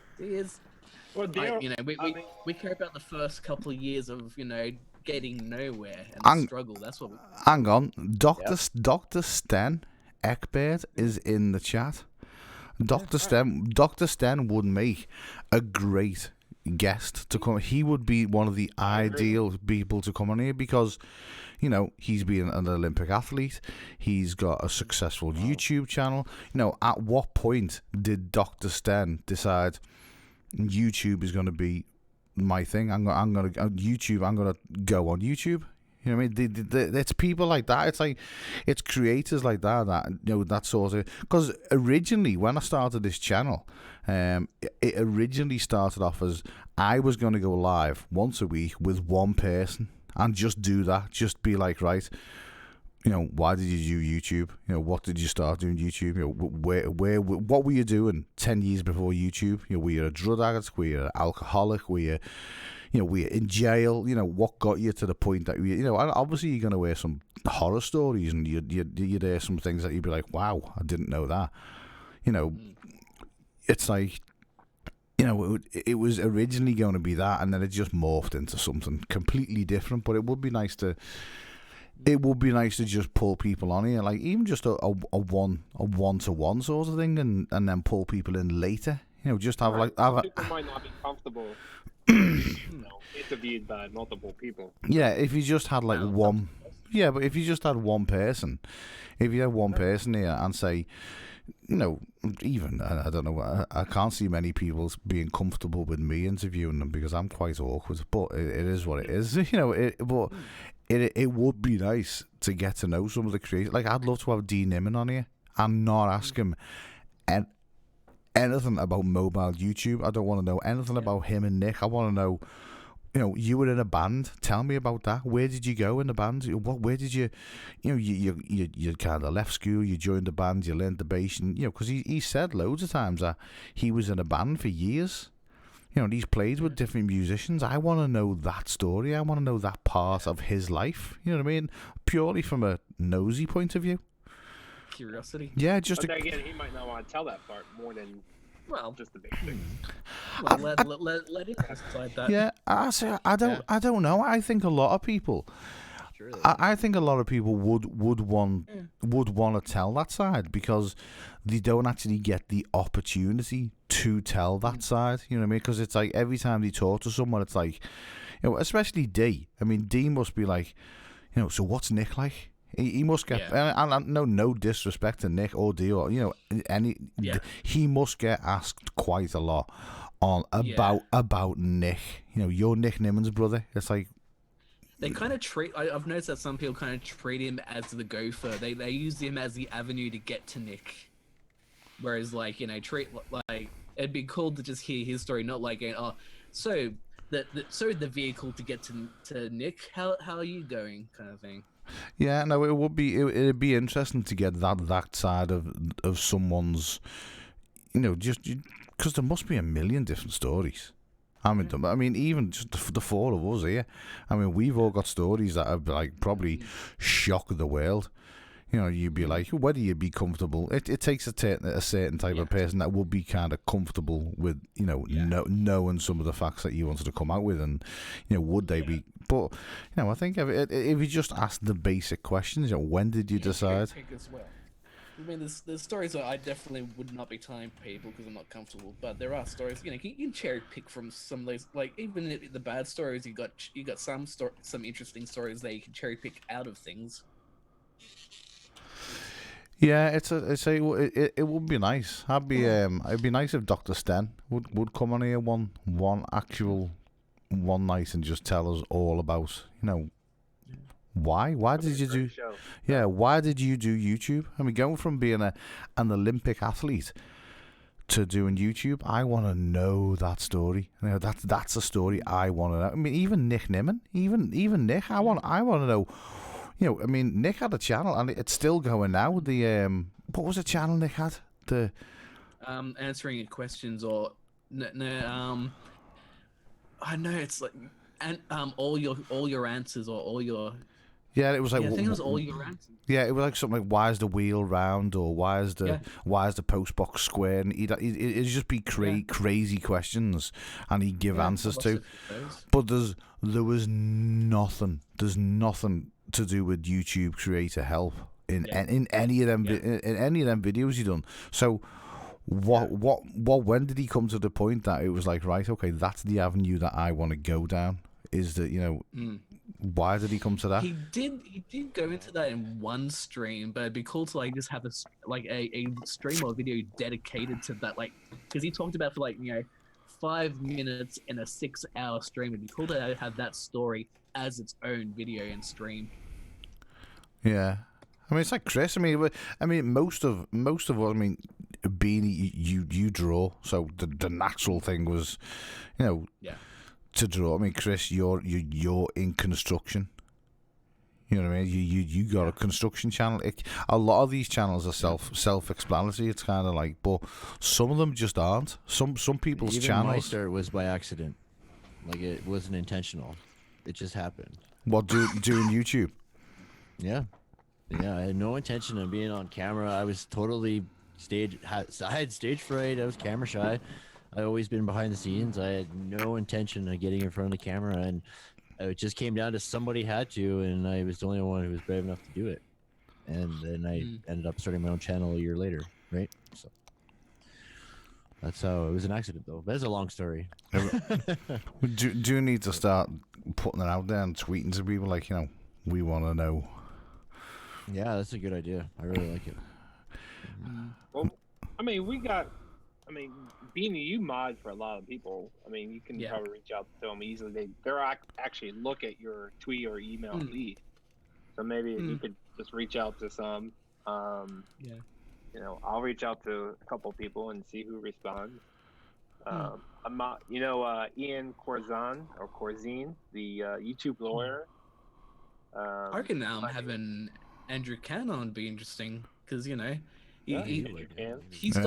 got the whole film story, and his documentary about his mum and all that kind of stuff. Yeah, how did he get started with TubeBuddy? Where did was Andrew doing TubeBuddy? Was Andrew doing YouTube before TubeBuddy came in? Not entirely sure. You know what I mean? These are like crazy questions, and I think as long as you wear too personally, you're not trying to make someone feel uncomfortable, which then I think pretty much it'd be really interesting to see what people, so you say even the people within our little community, there must be some people in the community that why did you just start to do this? I mean, Patty. Take Patty for instance. I mean, she used to be a professional dancer, and then she got into, when did Patty decide she wanted to go on YouTube? Maybe we should use Patty as the guinea pig, or Eric. I think Eric. I reckon Eric's got a good story behind his. Yeah, why he's always changing into that other guy. Yeah, I think, but I think everyone has got a story that and I think some of the things that come up in chat would be like, some of the questions people would want to ask would be like, they'd be unusual. Obviously, no one's being stupid, but yeah, we might have to. Gord Eisman would be good. Yeah. Gord would be a good one. Andrew Canna be. Dusty Porter would even be a good one as well. Basically, anyone who's experienced more than a couple of years would be good to have on. Yeah. So we need to. I think for next week we'll try and. I'm going to get in touch with D. I don't know. He might still be away, or I don't know whether he's. And Mexico. I know at the minute, at the present moment in time, he's lying in a bed in Mexico with food poisoning. Yeah. Because when I was talking to the water. Yeah. I don't know what it was, because D lived in. He's well traveled. Yeah, D lived in. When I was talking to him, I was talking to D for about an hour this morning, and he was he was saying about Mexico, and he used to live in Mexico and Colombia, and he's lived in Thailand for 15 years. Wow. You know what I mean? So he's been to a few. Yeah, he's been to a few places. He's definitely been to a few places, but yeah, I think we should we should get. I reckon we could actually bully people via Twitter to come on. Yes. Troll them and spam them on Twitter. I think Call them out. Yeah, I'll do a poll on the. Do it like Keemstar. Yeah, I'll get Keemstar on here. Get Keemstar on here, yeah. That'd be fucking epic. Yeah. It would be imagine pulling Casey Neistat. I mean, if you could get someone awesome. If you could get someone huge, then I mean, and it's not. It sounds ridiculous, but it's not it's not impossible. No, it's not impossible. It only takes one. It only takes one person to go. Well, do you know what? I've watched a couple of videos. They all seem, they have a bit of a laugh and a bit of a joke, and they all seem pretty serious creators. And yeah, let's go on and see what they got to say. I mean, Nick came on. I was surprised when Nick came on. Yeah. We've had Nick on here, we've had Dusty on here, we've had Nez on here. We've had even all of us that are on here. We're all. So that's the. Has Begard been on? No, he did. Well, he did stay up last week when I had me when I had my headache, as Christina says. But I had a migraine, which I would have been no good because it was like there. It was like something was trying to get out my eye. And it was one of them headaches that makes you feel sick. It just made you feel physical. Just remember too, 90% of all the YouTube channels have less than 100 subscribers, right? Yeah. Really? Like that's Supposedly, yeah. Well, I mean, facts, but we just don't. I can't be unrealistic, actually. Yeah. It's a lot of work. Do you know who else I'd love to pull on here as well? The guy Phil from yeah, that'd be cool. TubeBuddy. Yeah, that'd be interesting.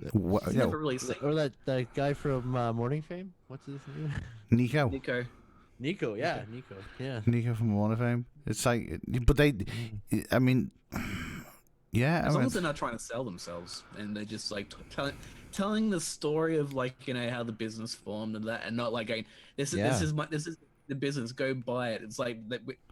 I think coming on here, they realize it's not about like I'm trying to promote my channel, and I'm not trying to promote my business. More like telling the story of the business. Yeah, we don't want nothing for free. We don't want you to give any giveaways. We're not gonna pay you. We don't want you to. We don't use a part with any merch or nothing like that. Just come and have a chat. Just tell us the story. Yeah, just literally come and have a conversation. It'd be I'll do a poll on Twitter tomorrow. I'm just gonna pick some random people. And then we'll see. I'll try and tag everyone. I'll do it on the Creator Chaos one. I'll do a poll of like 4 YouTubers, and then whatever gets the biggest vote, I'm just gonna try and drag them in through Twitter. Just keep tweeting them and just to see, because you never know, do you? Or even go through LinkedIn. Put Keem on that one for sure. Keemstar, it's just be. I would fucking love that. That would be so funny. Amazing. I hate and I love that guy, right? Like, I just. I think someone that big would actually go, do you know what? Fuck it, let's just do it. Fuck it, let's do it. Yeah, it's just why not? I know that he was going on to small people like I say roast, but he was just being real and honest. Yeah, I mean, he's basically like you, Neil. He's got no filter. He says what he feels. People take me wrong all the time, and you come up yourself with the greatest quote that I've seen this week. And nowadays, honesty is classed as it's like, it's wrong to be honest. It's like, oh, you can't be honest with somebody. It's like, you can't say that. It's like, why? I'm being honest. I'm telling you exactly how I feel. Do I care whether it's hurt your feelings? Maybe, maybe not. But at least you know one thing. I'm being fucking honest with you. And they know where you stand. Yeah, you're never gonna. I mean, someone like me, I'm never gonna bullshit. If I don't like you, I don't like you. I'll just, But I'm not that type of guy that instantly just doesn't like people for no reason. You know what I mean? If I don't agree with you, I'll tell you straight. I don't sit on the fence, and I'm not. But you hit the nail on the head the other day. You did, and when I read that, you were like, being honest nowadays is a crime. I think you said that actually. No, I think you said it. I thought you said it. Yeah. I finally started using Twitter actually. You started using. I love Twitter, but it confuses me sometimes. Regularly, like this past couple weeks. It does. I was the same way when I first started with Twitter, and then I got used to it. I'm like, oh, it's actually it's kind of addicting, really. It's very addicting. Yeah. Fuck. It annoys me sometimes though when you get. Because obviously, if you have if you put a tweet out and then someone else, a couple of people tweeting it, but then off that, the conversation can go off on. Yeah. It can go off somewhere else, and then it doesn't just stay in line. I actually had that happen last week. I usually get maybe 3 likes, a couple of mentions. If I'm lucky, a single retweet, and I should actually check it out now. Because I did this thing on Jurassic World. I was annoyed about something, and I just fixed it, and people just ran with it. It was like the first tweet that I had that. Well, it was the first tweet that I had that broke 20 likes, and now I've got 24 notifications already on it. Oh man, and that's the other thing I want to ask people about how they dealt with fame, because. Yeah. For me, I like the idea of having 100,000 subscribers, but it also scares the crap out of me too. But some of these people have got it's intimidating. For some of these, some of these people have got a million subscribers. I mean, what's it like to have 1 million subscribers, knowing that you're having to employ people to do your comments for you? Because that's awesome. I don't think for 1 minute that the likes of like Casey Neistat or PewDiePie or any. I don't think they even look at the comments. Nah. There'll be a full team of people behind. They just go record a video and that's it, done. They won't look at the analytics. The kind of it becomes a business then, doesn't it? It just becomes like is it scripted? It could also be they're overwhelmed and reserved, and they're too small. They don't really want to get involved in it. It's too much for them. They're like, okay, I've got the entertainment. I like to entertain people, but actually talking to everyone, it's probably overwhelming. They let someone else deal with that. Yeah. Okay. Christine just said, "Ask infographic show." Oh yeah. There's it's got a couple. Yeah, he's got quite a big subscriber base, him. But no, I'll put a tweet out. I'll probably do it while I'm in bed in the next half an hour. I'll pluck a few random names out, but I will put Roberto Blake on there because I wouldn't have no problems about sitting here with Roberto and having a conversation. Sean Connell and Benji Travis too. They'd be great. Yeah. Sean would be great. Yeah. I'll tell you who else would be great as well. Our Daisy, and I can never remember the name. Christine, you'll be able to tell me in chat. The ones that go around, they try and debunk ghosts. They go around Oh yeah, I know what you're talking about. Our Daisy is always watching them. Every weekend, she's always watching them. What's it called? What are they called? There's a Chinese guy. I think one of them is Chinese or he's Asian and the other guy's just he's just normal white dude. And the one believes in ghosts and he's like, this is real, and the other one's like, it's bullshit. It's bullshit. And they go around all haunted places and what's it called? Christina, come on, put it into chat. You Christina knows exactly what it's called. But someone. Yeah, I think I've probably seen their videos. Unsolved Mysteries. Yeah. I can't remember who it is, but they're huge. Is it one where they go into a room and they're trying to talk to the ghosts in the room? Yeah. And they go to old prisons and old asylums and things like that. I can't remember the two guys. I mean, they're huge from me. You know, they are literally huge from me. But it's just, would you be able to? I think you'd be able to drag someone in like that. Yeah. What do you reckon? With me, like I know I know interesting people I'd like to know more about, but I've got like, all right, see you, Eric. See you, Eric. Okay. Like, Neil, you've got like a better way of asking people questions. Like with me, I've got like once I get into talking with people, I'm alright. But I've I'm like I want to know more about them, but I don't know how I'd ask them. Like there's a guy called Draw Jazza. He's like got 4 million subscribers now. He's like biggest. And like I've met him, like he's like a regular down to earth dude, and it's just more obviously I know how to draw, so I wouldn't be asking anything about like about the art side of things. I'd just be like curious about like as he's a Melburnian as well, so I'll be like and he's younger than me, so it's like as a dude from Melbourne, like we don't have like there's not much of it an Australian representation in YouTube. What was it like to be like a guy from Melbourne that just suddenly got 4 million subscribers? Draw with Jazza would be awesome. Yeah. See, I've seen lots of his videos, and I don't even draw. Yeah. Do you know this guy? He watches him too, but. Do you know this guy? If you tweet it out or? Oh, I wouldn't say I know him personally, but we follow each other on Twitter. He'll occasionally. I mean, if I was like I don't want to sound egotistical or toot myself, but like if I published more videos than I do, I probably would be talking to him on a more like. It was like last year. He was actually having like a bit of a wouldn't say a mental not a mental block, but like he was getting like really stressed out by things, and I was just like private messaging him, just like going, look, I could tell that you were getting freaked out on.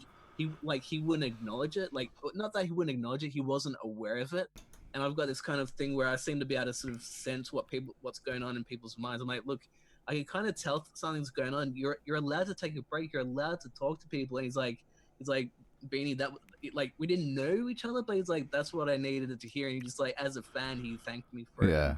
So like So there's like a mutual sort of respect as well. So I mean, you could even say to him, look, we've got a channel. Would you be interested in coming on the channel and literally just telling us about tell us your story of. It's going to be, dead informal. There's going to be no awkward questions. No, we're not going to try and make an ass of you. It's literally just a relaxed, whether it be 30 minutes or 40 minutes, something like that. It's, it'd just be an informal chat on, where you come from and where, what's it, just average questions that people. Yeah, because I know also like Viper's been talking recently about like the whole clout chasing thing, and like I know some bigger channels would be like they're like, oh, is this person trying to use me for views? And like I know there'd be like this, like I was having this there was like this whole sort of thing going on in Twitter about like don't approach bigger channels because they don't care about you, and then I'm like, well, strip away the subscriber count and we're all humans, so that's how I treat the people with bigger subscriber counts. So I'm just like as long as people aren't misinterpreting it as like we just want to build you for fame, it's like we just want to know their story. As long as they know that, I'm sure it'd be all right. I mean it'd be we've got like 100 and what have we got subscribers to subscribe to this channel, but there's like I don't even check it. I don't know why I don't. 110 or something stupid like that. But it's we're not even going to. I'm not even going to promote the fact that you're coming on the show. Yeah. I'm not even going to. I'm not. It's not a case of if you see me putting a tweet out or anything saying we've got this person on the show this week, it's going to be the most. There might be 10 people in the chat watching. There might be 30. Unless you tell someone you're coming on our show, no one's going to know. Yeah. You know what I mean? And okay, after the fact that they've been on, then you could say, like, we had this interview with this guy, see what you think. But we're not pulling you on here to pull, it's not clickbait. We just want to know, someone could come on in and say one thing, and one person could go, "Oh my God, that's a good idea. Why have I been? Why is my mindset being in that direction when it should have been in this direction?" And it could, even if it just helps one person within our little community of people. Yeah. Yep. Yeah. It's got to be worth a go. So, we'll Getting out of comfort zones, taking the leap. Yeah, I mean, I don't have any problem sitting here with anybody. Yeah. I could literally, whether it was fucking Chris Congles or fucking Casey Neistat, I would literally just sit and chat with anybody. And it doesn't, it doesn't, fame doesn't bother me. And it doesn't. It's something that's never. It's never bothered me, but it would be nice to talk to someone, whether you class it as an interview or I don't know, but it'd be just nice to chat to someone that is a lot further in the process than you are. Yeah, and to add on to that, because I was just thinking now about that, because I think I mentioned this on Twitter a little while back. One thing that I really enjoyed, I actually talked to Cypress Hill, the band, when I didn't know they were Cypress Hill. I was just like, I was like, they were interested in I was just like waiting in the lobby for a friend, and like they were just in there. They had all these people coming in and out, talking to them. I'm like, these guys must be famous. I didn't know who they were, and I was just like, they're just like going, they noticed that I was drawing in my drawing book. I didn't approach them, and they're just curious, going, can we take a look through your book? I'm like, oh yeah, and then like going, I'm like, so you guys are you guys must be like a band or something, like going, yes, we're Cypress. I'm like, oh, I know that band, but it was cool. It was just cool having like stripping away like the name and the fame and just like talking to the person. Yeah, just having a normal conversation with another human being, because that's all anybody is.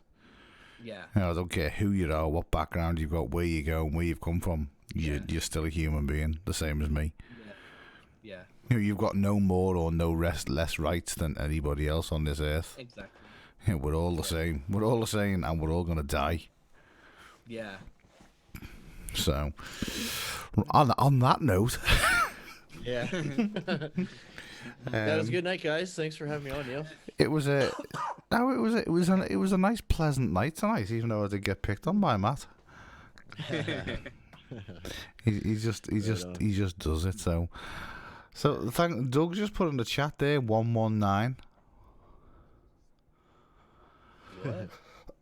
How many subscribers we got? Probably. Oh, 119. Smashing it. Smashing it. Oh yeah, that's the subscriber count. Yep. 119. Yeah, and we've actually gained. I think we've actually gained the 4,000 hours of watch time. So we're literally 882 people. Social Blade rank is 11,099,000 in fifth place. We're only 890 subscribers away from getting estimated demonetized. monthly earnings $2 to $16. Yeah, 898. So subs the last 30 days is up 11%. 20 subs in the last 20 days. Views is down 100% though, guys. That's because we never went live last week. Yeah, there you go. That's right. If we'd gone live last week, because weirdly enough, weirdly 931 views today. That's a lot of views. I think there's a little bit of a cult following on this channel because I've noticed, and Christina noticed this the other week. She was like, "Did you notice there was like at one point there was like 32 people watching?" And I was like, "I did," and it was like. Because you'd only see in the chat that you only see like our group of people in the chat, but there's other people watching, and it's like, yeah, it is. It's strange to know that people actually sit there and watch us. It's. I mean, I've just weirdly enough had a message off a friend of mine, and he's just said, where are we? He said, watching your chaos thing here, it's good. Thanks. Cheers, mate. It's not necessarily me that's good. It's all the people I'm surrounded by make it good. Yeah, I think that's what he probably meant. Yeah, it probably mate. I'll guarantee you that he did mean that. But it's just it's when things are put together right, and it's not just sloppy. Then it is good. So right, well, I'm going to say goodbye from from me. Yeah, good night, guys.